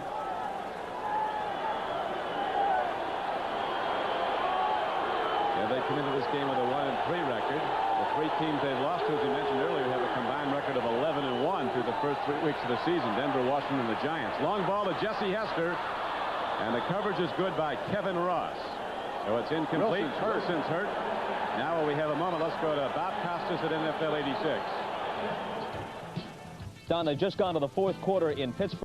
The Steelers lead the Browns 21-20 because of this touchdown pass. Mark Malone to Lewis Lips 6 yards. He takes a hard shot but hangs onto the ball. The touchdown was set up when Gerald McNeil of the Browns, who earlier had a 100-yard kickoff return for a touchdown, fumbled a punt, and Steelers recovered. Back here, thank you, Bob, at Kansas City, Mark Wilson is down with an injured right hand. As we mentioned earlier, he did have a thumb problem. He's had a continuing problem with his right thumb. They might be looking at his wrist. So while they check that out, Jim Plunkett takes some snaps to warm up. We'll take a break in the action with 7:29 to go in the 3rd quarter. You can see the injury. That's Schofield coming from the left. When Wilson follows through, his arm gets right on the back of the shoulder pads of Tim Schofield. Looks like he jams his thumb, which is already taped. So Jim Plunkett, the ageless wonder, back in the ballgame. Soon to be 39 years old, the quarterback of 2 Raiders Super Bowl winners. End up to McCallum, and on 2nd and 10, he breaks it down to the 41-yard line of Kansas City. While he was in front, Wilson completed 9 of 16 for 81 yards, 1 touchdown, 1 interception.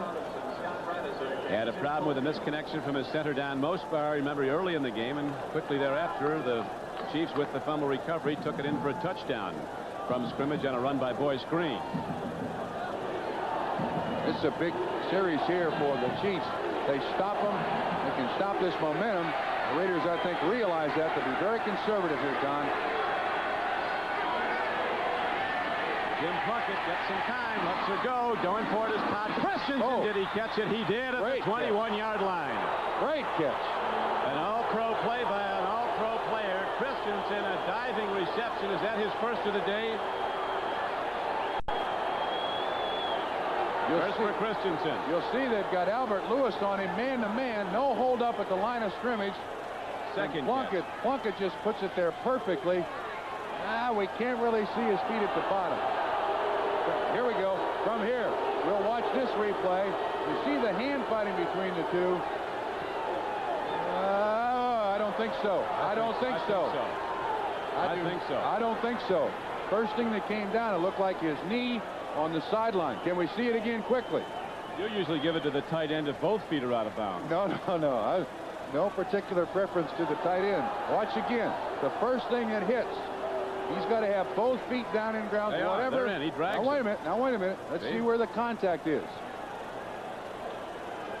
He's in. Oh, I tell you what. It looks in. He's in. Slow down a little more. It looks in. That is a whale of a catch. Now, the Raiders did get a touchdown, you'll remember earlier, that should have been disallowed, but there was a breakdown in communications. Speaking the same language, there was a problem. They just couldn't. One man said incomplete, the other construed it to say incomplete. Well, let's get an interpreter from the United Nations. Maybe that'll handle that. Bob Frederick, the referee, in council now with Jack Reeder of the NFL office.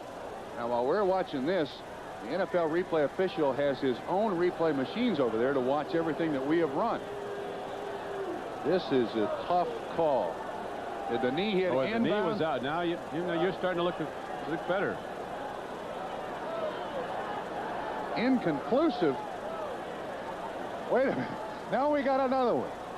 The guy upstairs says it's inconclusive. After review by the instant replay, the play stands for a completed pass. First down.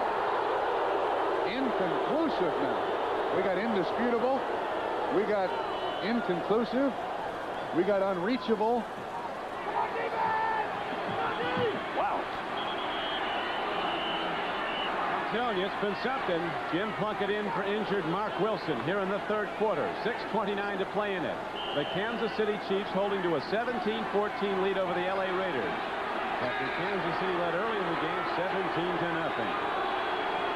Don't knock the California boys out until your final gun sounds and you're up on them as McCallum runs on 1st and 10. He gets down to the 18-yard line. Art Still made the tackle. Art Still of the Kansas City Chiefs was the second player selected in the entire draft back in 1978. The first player selected that year has already retired, but he'll probably be in the Hall of Fame someday. Who is he? 1978, already retired. He was MVP in the National Football League 3 times. Who is he? I'm looking like a real fool here, aren't I? Earl Campbell. No kidding. I thought he came in 77. Or he was a Heisman Trophy winner in 77. There's a throw into the end zone. It's touchdown Raiders. Jesse Hester has the ball. I don't believe it. Jim Plunkett drills a perfect throw, and Jesse Hester goes up and comes down with it. And the Raiders, down 17-0, have now rallied to take a 20-17 lead with the extra point coming up. I don't believe it. Believe it. How does this Raider team wiggle out of these spots? Pass protection first. I think Plunkett knows from the outset where he's going. Hester catches it once, catches it twice. It's in there. Cofield underneath. Kevin Ross on top. I don't believe it. These guys are amazing, Don Criqui. Get it done. Bad California boys. In here fighting, punching. We'll see if winning, but right now the extra point by Bauer is up and good, so that puts the Chiefs down by 4. It's a 21-17 game. The Raiders with 21 unanswered points, 7 of them on a mistake. Tradition of playing beat the clock and coming from behind the final 2 minutes. Well, right now they've done it in the third quarter, down 17-7 at the outset of the second quarter, trailing 17-7. Now they're backing up by 21-17 count. 3 unanswered touchdowns. You can't give this Raider team enough credit. I mean, as Al Davis said, if we can steal another one today without our big guy, we'll be in good shape for the rest of the season, and that's what they're doing.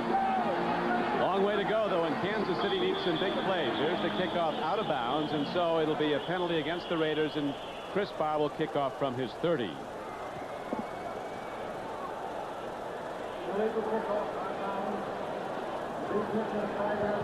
Get this now. Just think about this. They're playing without their best running back, Marcus Allen, without their starting fullback, and Frank Hawkins, without their starting quarterback, Mark Wilson, without their free safety, and Van McElroy, leading 21-17. Van McElroy was ejected. Correct. I don't understand how they get it done. But year in and year out, week in and week out, you give them just that much room. Not enough room you can see through, but room you know is there. And boy, they leap through it. All 20, all 45 of them. Marcus Allen there, the man that Howard Long calls the toughest man I ever met. But even a severely sprained ankle, and Howard Long's best pal is The much-admired Marcus Allen can't go today, but in his absence, the Raiders might win their second game. He was out last week when they won their first against San Diego. But there is one of the Raider touchdowns by the ruling of the league official in the press box was a mistake. He said he told the official that it was incomplete. The official misconstrued him to say complete, and the touchdown went. Now Jeff Smith tries to break the crust, but he hits down at the 30-yard line.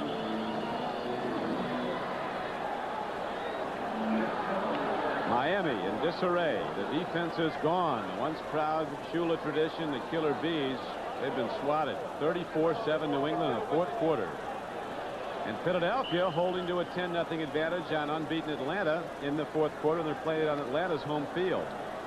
Looks like the Steelers 0 for the 70s and now into the 80s at Three Rivers will continue. Chiefs need big plays badly. Their offense hasn't been here in the third quarter. Raider defense inspired now by the comeback. Incomplete at the 43-yard line. Big Henry Marshall was the intended receiver. Mike Haynes was covering. You remember Mike went out in the second quarter with a turned ankle that they x-rayed. He's all right. Back in and going hard. Excellent man-to-man coverage there. Bump and run all over the place. See 84 Paul Kaufman coming into the huddle. The plays are shuttled back and forth to Todd Blackledge from the sideline by tight ends. And also notice the Raiders are continuing to keep Howie Long on Rich Baldinger at offensive right tackle. That's where David Lutz was. Watch the pass rush there. Tough down now. They'll be throwing in all probability on 2nd down and 10, and the Raiders pass rush ready to come hard. Blackledge from his 21. Tip ball incomplete. 3rd and 10 Chiefs. 5:20 to go, third quarter, and the Raiders have come from 17 points down to take a 21-17 lead. A reminder, so far in the second half, the Chiefs have gone 3 downs and out twice, and facing it again here now with 3rd down and 10. Whatever they were doing in the first half, they can't get done in the second half. And now the position you don't want to be in, and that is turn that pass rush of the Raiders loose. It's exactly what's going to happen. They bring the 4th one in Greg Townsend, and they're all in their sprinter stances, heading upfield. The Chiefs started 3-1 a year ago. Just as they started 3-1 this season, a year ago, they lost their next 7 games after they went 3-1 and ended up 6-10 for the year. Now Blackledge throws. There's a completion and a drop. It would not have been a first down anyway, as the hit was made at the 38-yard line of Kansas City. 3 yards short of the first down marker. So Blackledge again comes off, and the punter goes out. Now Mark Wilson is trotted back out for the Raiders.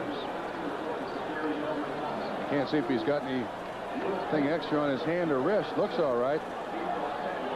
See the way Plunkett threw in his 3 or 4 plays in there. I think I'd leave Jim Plunkett right in there. Raider doctor Bob Rosenfeld went off with him. They apparently had a quick x-ray, and he must be all right. Here is the hit downfield now. Fulton Walker for the Raiders from his 28. Not easy money returning those punts. Fulton Walker gets it back out to the 34-yard line. Aaron Pearson made the stop for Kansas City. The Chiefs defense now seems to not have the intensity, at least the confidence it had earlier. This is the craziest part of the game of football. There are bodies flying, eyes closed. That is no fun out there on those suicide squads, although they're a big part of success in the NFL. They say all those young punt returners come into the league thinking they're bulletproof. They learn quickly. Fulton Walker's been doing it a long time. 6 years in West Virginia, 4 years with the Dolphins. Plunkett got his man out to the 44-yard line. The gain on the play of 6 yards where they spot the ball. Jesse Hester takes it. His last catch was for the touchdown. Kevin Ross in coverage. I have not seen Kansas City come with their 5 or 6 defensive back set since early in the second quarter. That I thought was the best defensive look that the Chiefs have had against the Raiders today. Seen a lot of single coverage. They're trying to put pressure on the quarterback here. One thing, this AFC West is some division. You don't see a bad ball game here. Is it? You're absolutely right. Second down and 2. The carry is going to be very close to the first down by Steve Strahan. Last year, the AFC West teams had a combined record of 45 and 35. That was the best record in the NFL. And of course, they have to play each other. That's the hard part. An AFC Western Division team stayed home last year with 11 wins. Denver won't let us forget that. That's how they stand this year. Of the day. Seattle waiting on a game tomorrow night with San Diego. Believe it or not, the best record in the AFC West this year belongs to the Washington Redskins. They're 2-0 in the division. Is that right? Yeah. I didn't realize that. Beating 2 AFC Western teams. The way the scheduling goes, Denver, the LA Raiders, and the Seattle have very tough scheduling against these teams in the East. In San Diego, Kansas City gets a break because of its last place finish at 6-10. I think they play Buffalo twice. St. Louis twice.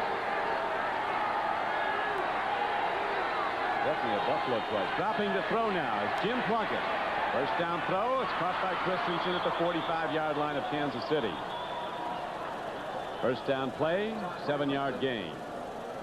Whitney Paul here is personally assigned to Todd Christensen. Henry Lawrence is down, a big Raider tackle holding his right knee. And watch this. Look at the job that Paul does on Christensen. Christensen pushes off. That should be allowed by all tight ends. Plunkett, with great confidence in Todd Christensen, makes the catch. Todd Christensen with 25 receptions coming into today's game, 25 through the first 4, so he's on target for a 100 reception year. So far today, he's caught 3 for 35. Henry Lawrence, who has been a tremendous player for the Los Angeles Raiders for 13 seasons out of Florida A&M, is down now being attended to. Bill Lewis will be going. I guess Shelby Jordan is going to go in as they have to help take Henry Lawrence off. One of the on-field leaders, both as a player and as just an elder statesman who inspires this team, going out with an injured leg.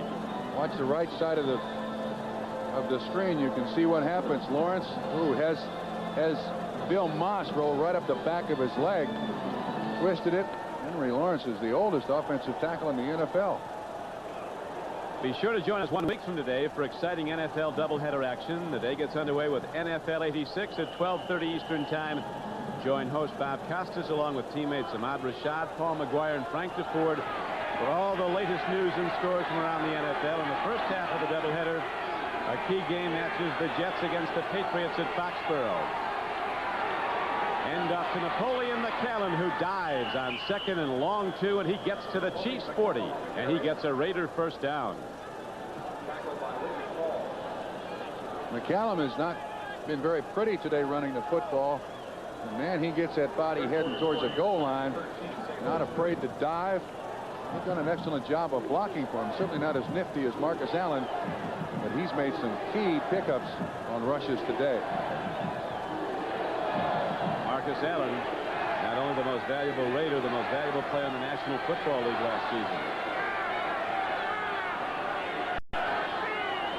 Raiders leading 21-17 after they trailed 17-0. McCallum on 1st and 10. Mark Robinson, the strong safety from Penn State, starting for the injured Lloyd Burris, has made about 4 key plays today. That was one of them. Obviously a very good tackler, as safeties should be. McCallum running the ball well. 12 carries, 55 yards. He had over 50 last week. The Ensigns made a good account of himself here.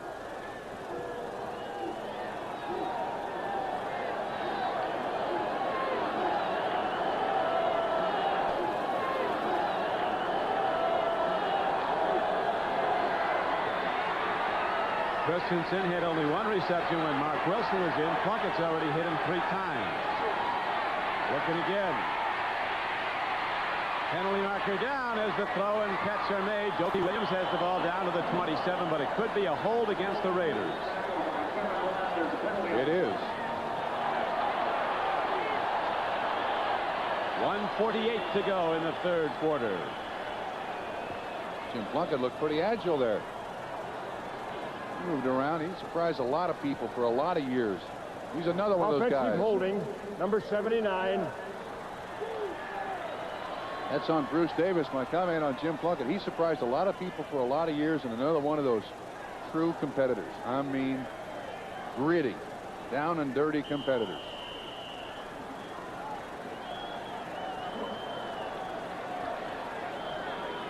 Interesting thing, too, I think Plunkett calls his own plays when he's in there. Mark Wilson has the plays called for him when he's a quarterback. Second down and 21. Here comes McCallum. Upended by Albert Lewis, the cornerback from Grambling, playing with a thigh muscle pull. They were concerned he'd have to come out once the game was underway, but he's gone every step of the way so far. First time that the Kansas City Chiefs have slowed the Raiders down in this second half, Don. You realize that? Third down and about 20. There's Al Davis. He's in the coach's box now. To heck with that owner's box. He's in there behind the coaches making suggestions. Coming with this, coming with that.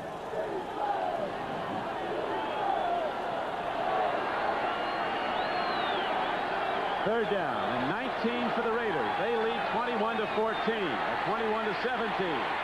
Plunkett gets it away, and the catch is made by Christensen, but he's immediately hit and knocked back from the 42-yard line of Kansas City. So the Raiders will have to punt the ball. Mark Robinson's done an excellent job today playing strong safety. For Lloyd Burris, been just outstanding. Been all over Christensen. Atlanta's unbeaten season apparently coming to an end today at the hands of the Philadelphia Eagles. Green Bay's winless season continuing. A good 0-5 will the Packers. Some of those losers be getting in line before long in the Vinny Testaverde Bowl.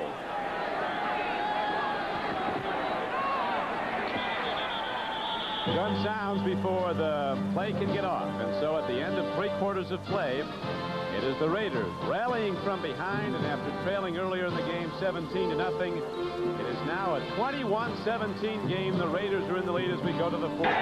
Don Criqui with Bob Trumpy back at sold-out Arrowhead Stadium in Kansas City, where the Chiefs have won their last 5 home games, the longest win streak in the 15-year history of Arrowhead. They look like they'd win one of their biggest in a long time, certainly since their victory over the Raiders last year when they went up 17-0 today on the Raiders. Another bad snap. It's a good snap, but a drop ball by Guy. This time he gets it off.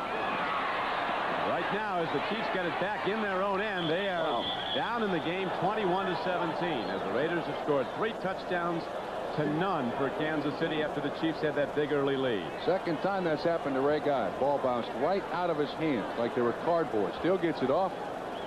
And the Raiders, since the second quarter, have dominated this football game. They've gotten the bounces their way. Kept pressure on Blackledge. And look, Ray Guy saying, no, it's not you, Jamie Kimmel, the center 59. It's me, Ray Guy. It's my fault.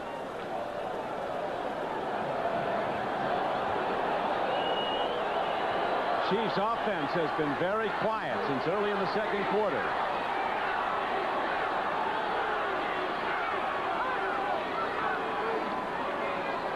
Mike Pruitt looks for room to run and find some, and Pruitt hits out across the 20 to the 21-yard line. He has a first down for the Chiefs. Stacy Turan on the tackle. Excellent job here on the backside of keeping Howie Long off the ball carrier. Baldinger and Buddy do a great job of just tying Howie Long up so he can't make the tackle. Mike Pruitt's going to break a lot of tackles. That's a great one there by Stacy Turan. First down, Kansas City.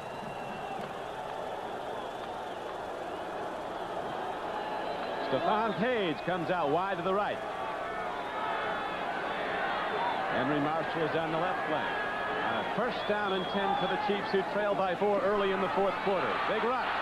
Blackledge eludes it, gets it off to a tight end, Jonathan Hayes, and he gets some. They save the sack and get the ball out to the 24-yard line. A gain of only about 3 yards, but substantially better than a sack for a loss. Jerry Robinson made the tackle. Lots of pressure from everywhere. You see Stacy Turan, 30 at the corner of the picture, leave. Long, 75. Blackledge does a great job to get that ball off. You're right, Don.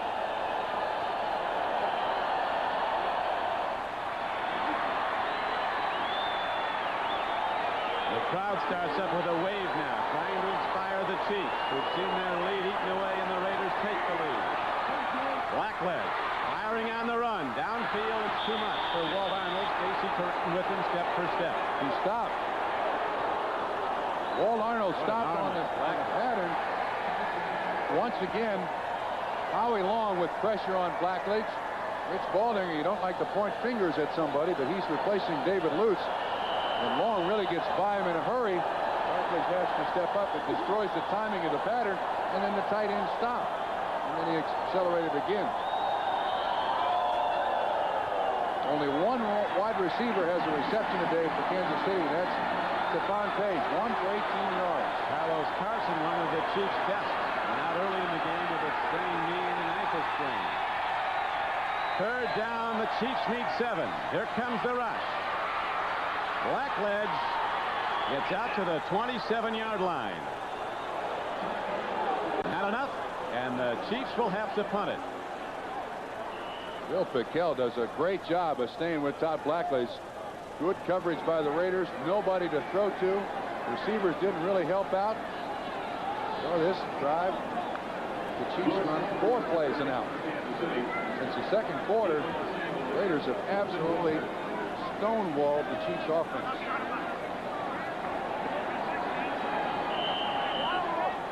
Interesting chemistry on the Raider team. A lot of clubs down 17-0 early.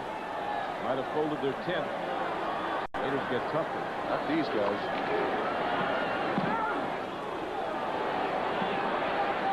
Walker from 33. Sherman Cockcroft came down to get him. And so the Raiders go on offense at their 33-yard line. 1st and 10 when we come back with Los Angeles in the lead, 21-17. The Raiders have turned this game around as we have 12-17 left to play. They were down 17-0, down 17-7 at halftime, and now Plunkett throws a home run ball, but the Raiders' speed can't get to it. There's a flag down too, Don. Dokie Williams, the fastest Raider, about a yard short of it when it came down. Boy, Plunkett can really unload still, huh? 39 years old, can still get it up there. Illegal contact, number 23 on the defense. First down.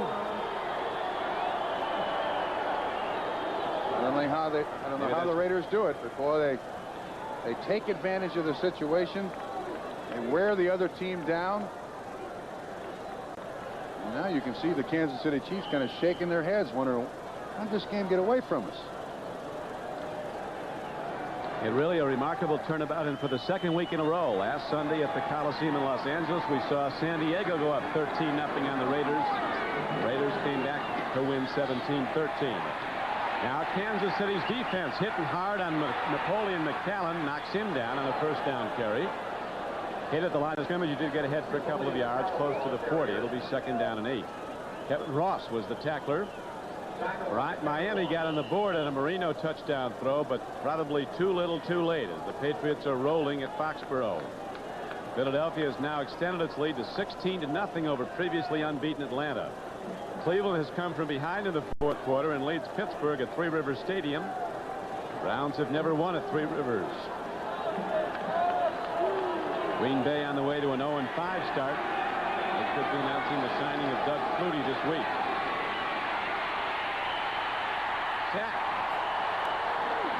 Pete Koch, the defensive end, broke through and got Jim Plunkett on a 2nd and 8 play. A big loss back to the 32-yard line with 11:22 to play in the game.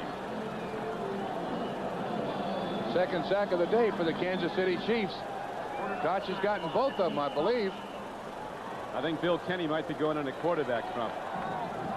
Going in for the first time. We'll see. We saw him warming up on the sideline, but I don't think that's that unusual. Get rid of nervous energy on the sideline. Never can tell, though. I think he's going in. Looks like it. 3rd down at 17 to the draw, and Strahan takes it ahead out to the 39-yard line. And so the Raiders now have to punt it. Game clock down to 10:50 and ticking. And the Chiefs look like they're going to change pitchers and go to the veteran Bill Kenny. He's not thrown a pass yet this year. But he's thrown a lot of good ones in his past years here. I'm I'm not sure you can really put this on the shoulders of Todd Blackledge, though. He's not. No, I don't think you can. I think they just want to change the chemistry. Blackledge, even while Kenny was warming up, was exhorting his teammates. He knows that you got to do what it takes to win, and maybe a change in pitchers can help him. The Raider defense has shut down the Kansas City offense. Jeff Smith runs back the kick out to the 27-yard line. And so with 10:17 to play, the Chiefs down by 4, take over the ball, and Bill Kenny comes in. Blackledge comes out of the game in the fourth quarter, has not been hurt, but unable to move the team over the last 2 quarters. The Chiefs coach John Mackovic elects to go to veteran Bill Kenny, a free agent from Northern Colorado who was a Pro Bowl player here at Kansas City in '83. See if the veteran can move them against this tough Raider defense. Raiders lead at 21-17 after they trailed in the second quarter 17-0. Kenny's initial play is not what was hoped for, as Rod Martin comes on a blitz and gets him. Good idea by the Raider defense. First play with a new quarterback, run the blitz. Martin from the outside behind the quarterback gets Kenny down. He was, by the way, the winning quarterback for the Chiefs when they beat the Raiders here last year, the second game of the season on Thursday night.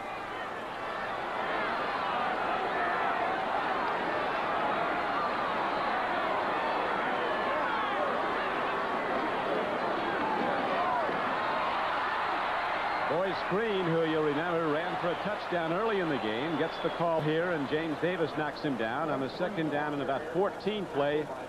The Chiefs get ahead for a gain of about 9 yards. That last sack by Martin, the 4th of the day by the Raiders. He now has 2. The thing that they talked so much about this week in Kansas City was Todd Blackledge's ability against Buffalo last week to bring the Chiefs from behind to win. Today it's in the hands of Bill Kenny. Raiders with a tremendous come from behind effort now. Dig in on defense as Kenny will be throwing on 3rd down and 5 with 9 minutes and 10 seconds to play. Right-arm throw won't get there, but a penalty marker might get the Chiefs anyway, as there's one down in their backfield.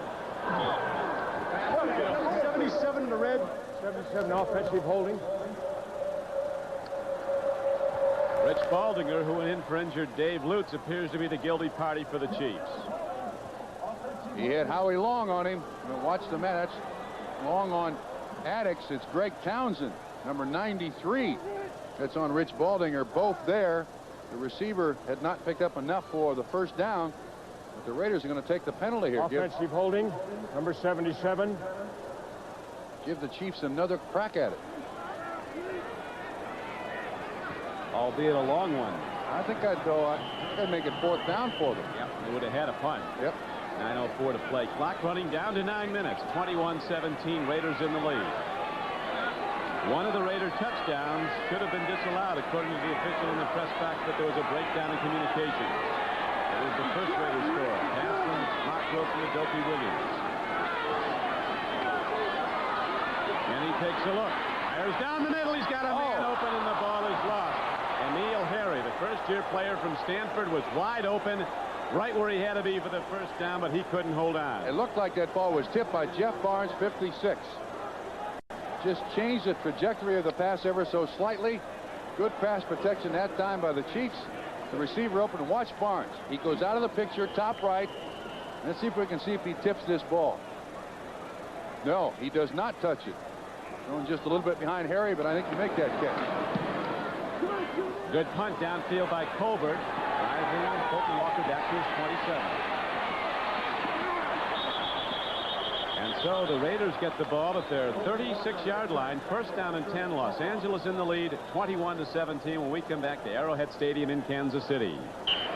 Raiders continue to lead by 4 early in the game. The Chiefs dominated on offense, defense, and special teams. Now it's gone completely the other way. What's happened to them? I don't know. I think that touchdown that shouldn't have been allowed took a lot out of the Kansas City Chiefs, but that really doesn't account for the poor play that they've had from about the second quarter on. They were so fired up about this game where the Chiefs, Rick Donnelly, their new center, said when he first came here for a mini camp last spring, he said the players were talking about getting ready for the Raiders. That's how big the Raiders are in everybody's schedule. Well, but unfortunately, see, the game is 4 quarters, not a quarter and a half. And the Chiefs played a quarter and a half. The Raiders have played a quarter and a half, and now it's up to the the final 8 minutes of the fourth quarter to determine the winner. Chiefs have still got a chance, too.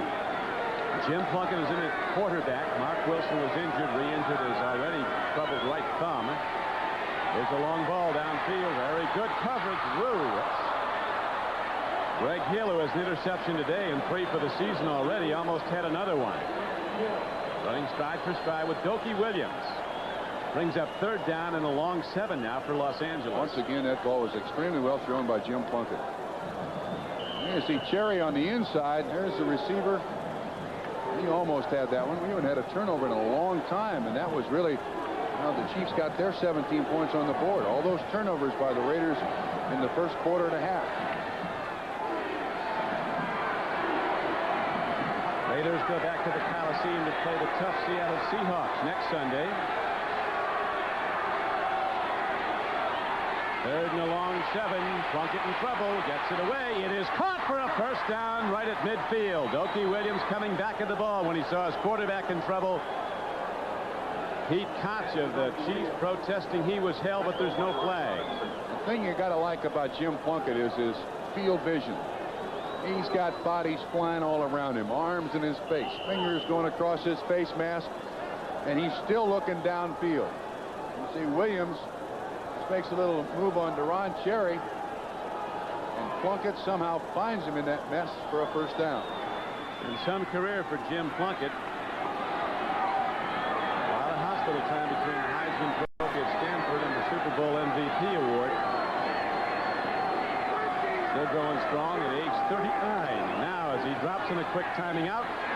Whoa, it's almost intercepted. Instead it's caught by Dokie Williams, and he takes it down to the 19. A gamble and a loss for the Chiefs. Greg Hill goes for the interception. He almost had it. Well, but he's got no backup help, Don. The thing that he should have got is just for the tackle. He goes for the interception. He's got no support behind him. You can't go for the interception unless you got somebody to back you up. That's a saving tackle by Cherry, and Cofield out there also to help. The Raiders inside the 20. How do they do this? I mean, we didn't nod off anywhere, did we? I mean, we've been here for this whole game, haven't we? They do it week after week in their storied history to the Raiders.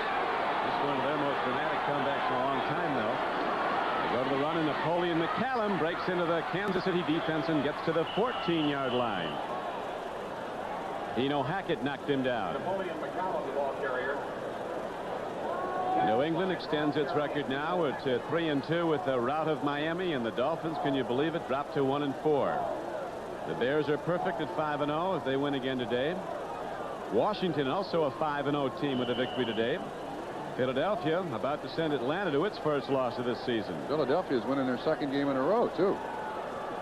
Against a good opponent. Handed the Rams their first loss last week. McCallum, 17 carries, 69 yards. Plunkett, 7 of 8, 101 yards. McCallum with Strahan blocking.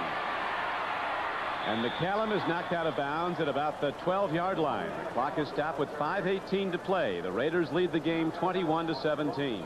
McCallum goes through, as I documented in the first quarter, an awful lot to be here on Sunday. His day starts at about 4 o'clock in the morning. He ends up with watching films and tape with coaches at the Raiders camp in El Segundo.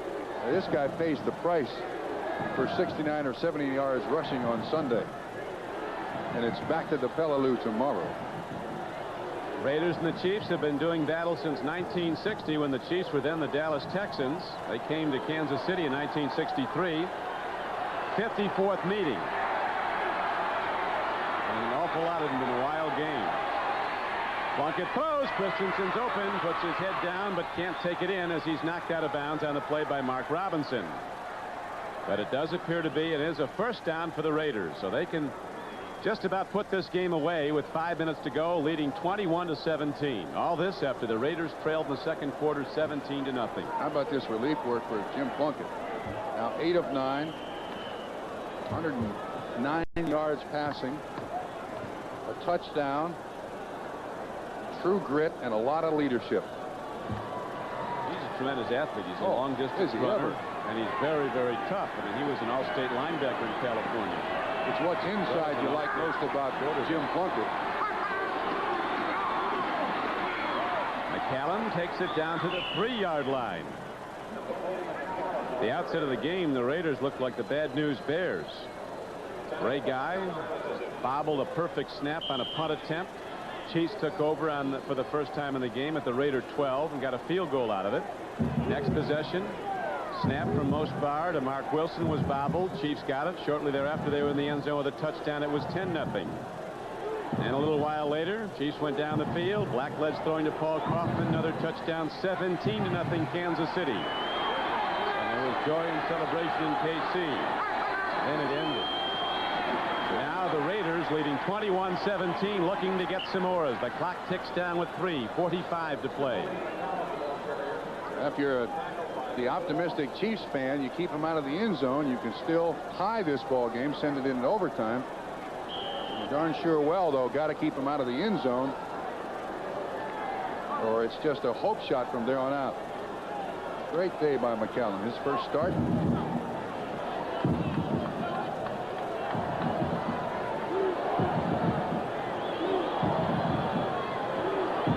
Enthusiasm's really gone out of the crowd too. This was the first game sold out in Kansas City early enough for local television to be on, local coverage of the game. That, of course, the 72-hour rule in 7 years.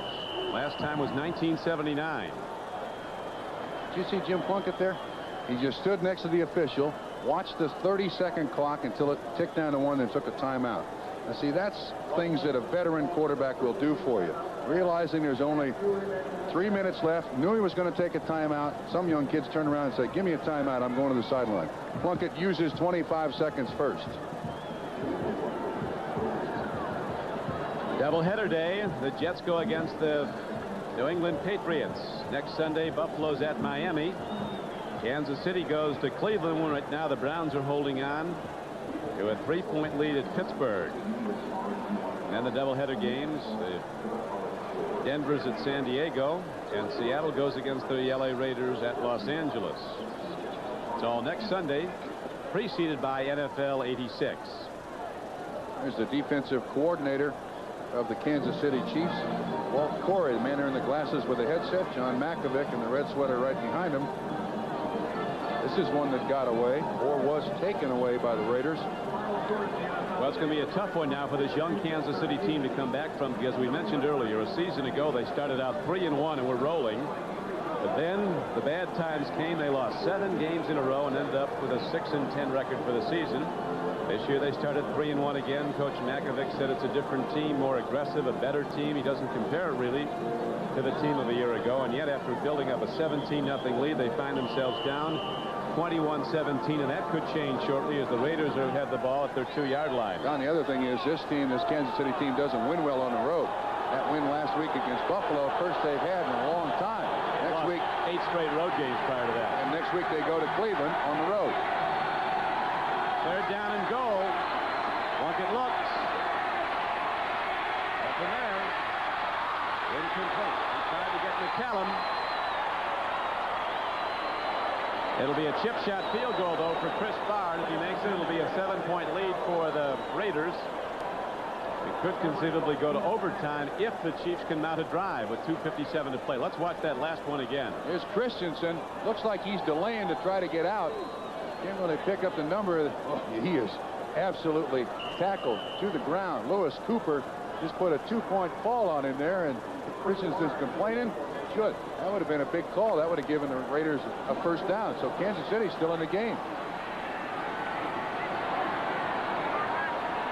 Now Chris Barr, they won't be in the game unless they can mount some offense. They've been unable to move the ball for 2.5 quarters after that big start.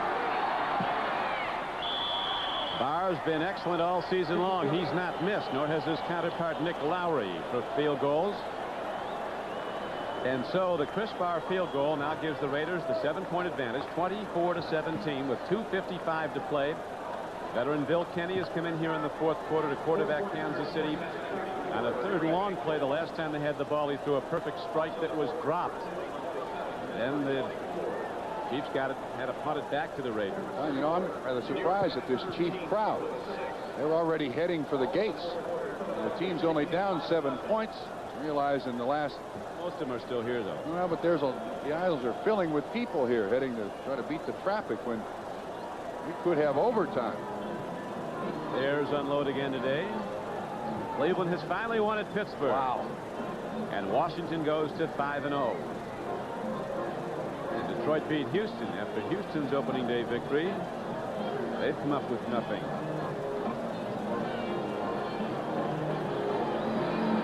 The 4 o'clock game's underway. Now a most important drive for the Kansas City Chiefs. Jim Plunkett, his job well done, replacing the injured Mark Wilson. He has led the Raiders. Now Bill Kenny in for Todd Blackledge will have to direct the Kansas City offense again. Raiders up by 7, 24-17 after trailing early in the second quarter, 17-0.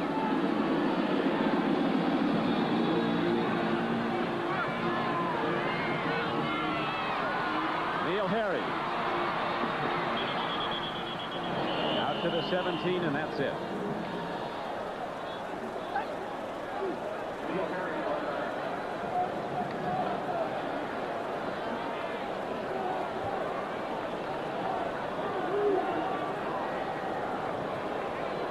Bill Kenny in now to start the drive again if he can with 2:45 left to play.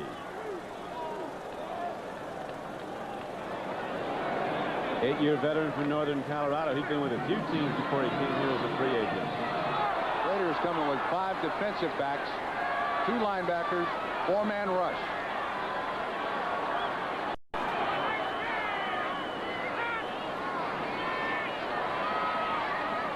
Swing pass. Jeff Smith takes down the backfield and back out of bounds. Nicely done by the Chiefs. He is out to about the 27-yard line. First down play, good for almost 9. Jerry Robinson ran him out. Had Mark Addix out there in front of him. Good idea. You're going to have a lot of people dropping deep. If you can get a running back out there in the flat with an offensive lineman in front of him, one block and you might spring him for 12 or 15 yards. Same defense, Don. Chiefs have to get it downfield and score a touchdown and an extra point to tie this up. It's 24-17 Raiders with 2:38 to play. Another throw, another catch, another first down as he's out to the 36-yard line. Jeff Smith again. And again, they stop the clock with 2:32 to play.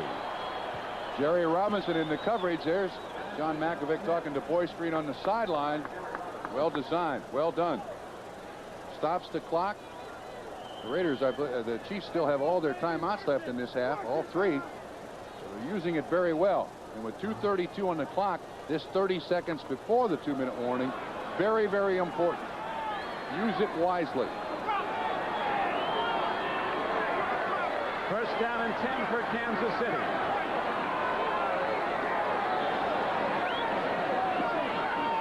Big rush. More good pass blocking as Kenny steps in. Slides to a halt as he's out to the 38-yard line. Got ahead for only a yard. And the clock ticks. Go to the line of scrimmage. Hurry up. Come on, come on, come on. Down, as you see, to 2:12 and running.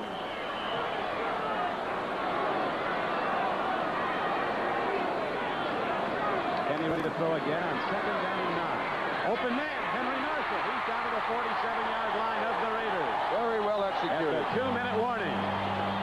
So the Chiefs cross midfield on the perfect throw from Bill Kenny to Henry Marshall. It's first down, Kansas City. We'll be back with the Chiefs down by 7 after this. Kansas City's Arrowhead Stadium. John Makovic, the young head coach of the Chiefs in his 4th year. We've seen his team with a 17-0 lead now turned into a 24-17 deficit. Another dramatic comeback by the Los Angeles Raiders, who've made a business out of those. Now with the veteran quarterback in for Ty Blackledge, Bill Kenny directing the offense. Kansas City has been moving on this drive, and they have it down to the 46-yard line of the Raiders. First and 10 with 1:58 to play in the game. Raiders staying with the same defense, a 4-man front. You got Townsend, Piquel, Long, and Sean Jones, 2 linebackers, Jerry Robinson and Barnes, and 5 defensive backs. And the Chiefs have been able to drive the ball from their own 18-yard line out to the 46 of the Raiders against this defense. They got to feel pretty good about it. Get it to Jeff Smith again. He's been open. He's done an excellent job. Is he in there? No, Boy Screen is. No, Jeff Smith's in there. 2 starters are out of the Raiders secondary. Dan McElroy was thrown out in the first half.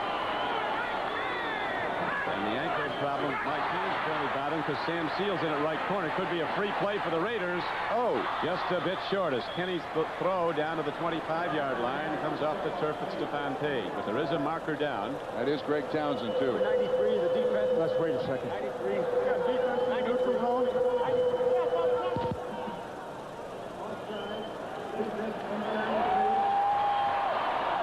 Fredericks, when he wants to speak, is turning his mic off, and when he doesn't want us to hear, he's got his mic on. But it'll bring down 1st and 5. Clock stops. 1:53 left.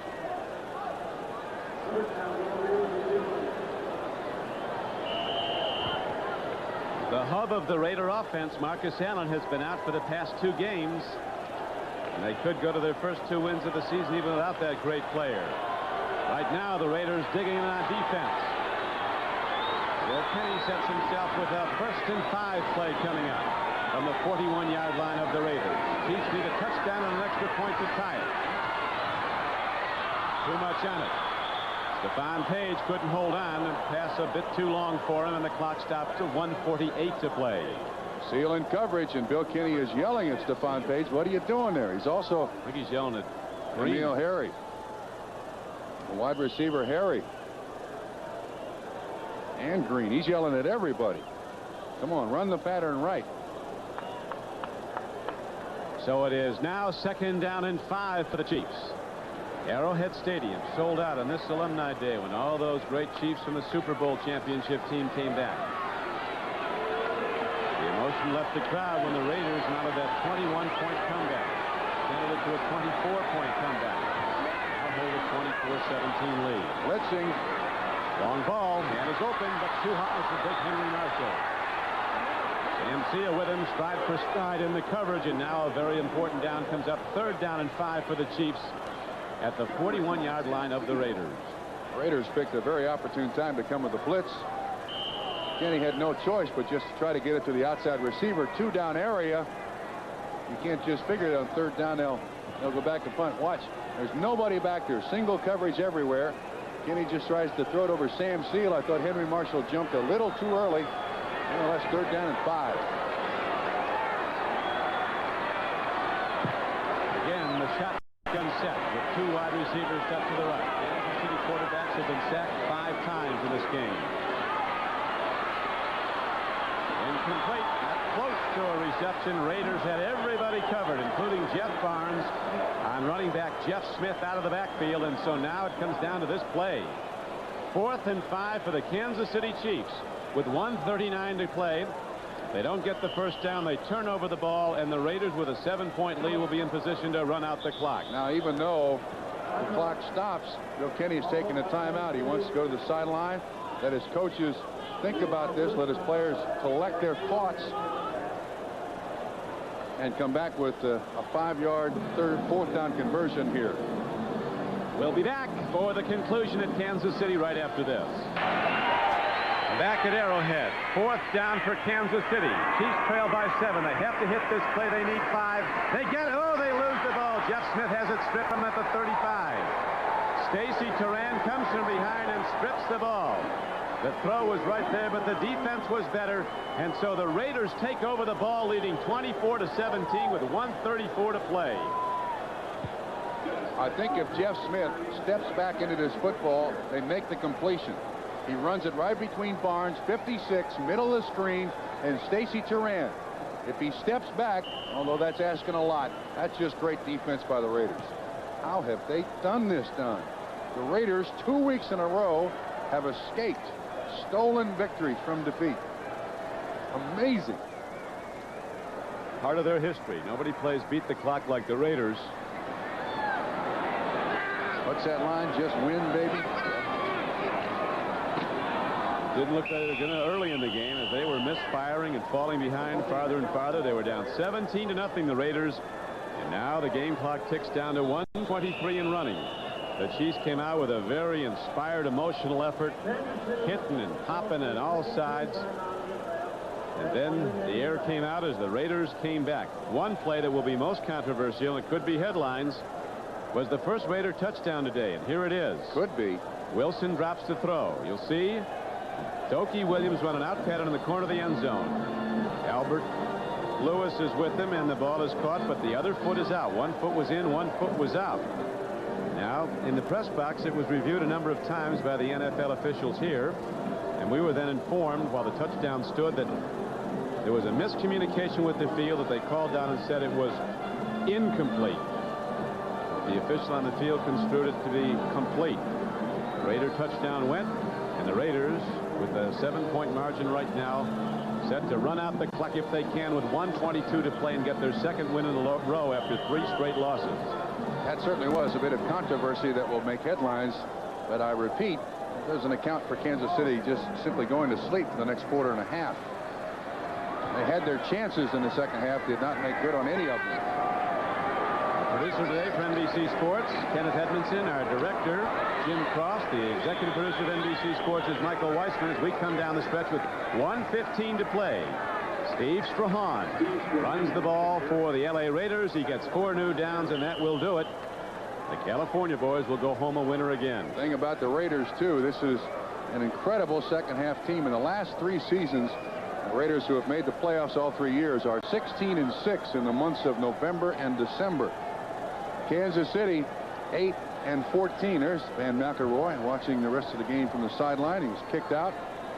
And the Raiders, against all odds today, without Marcus Allen again, come up with their 2nd straight win. 33 seconds and counting. The tick down coming as the Kansas City Chiefs. Okay, they won't have to run a play. Look like they're on their way to a most dramatic victory against these much hated rivals, but instead Tom Flores, who got a Super Bowl ring as a Kansas City Chief, he was the backup to Len Dawson when they won their Super Bowl, comes off the field. Still a little hitch in the get along of Marcus Allen, and all the Raiders run off the field as Makovic and Flores meet at midfield.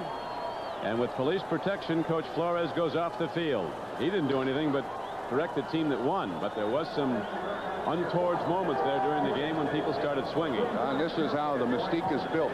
This is how the Raider attitude is what it's based on.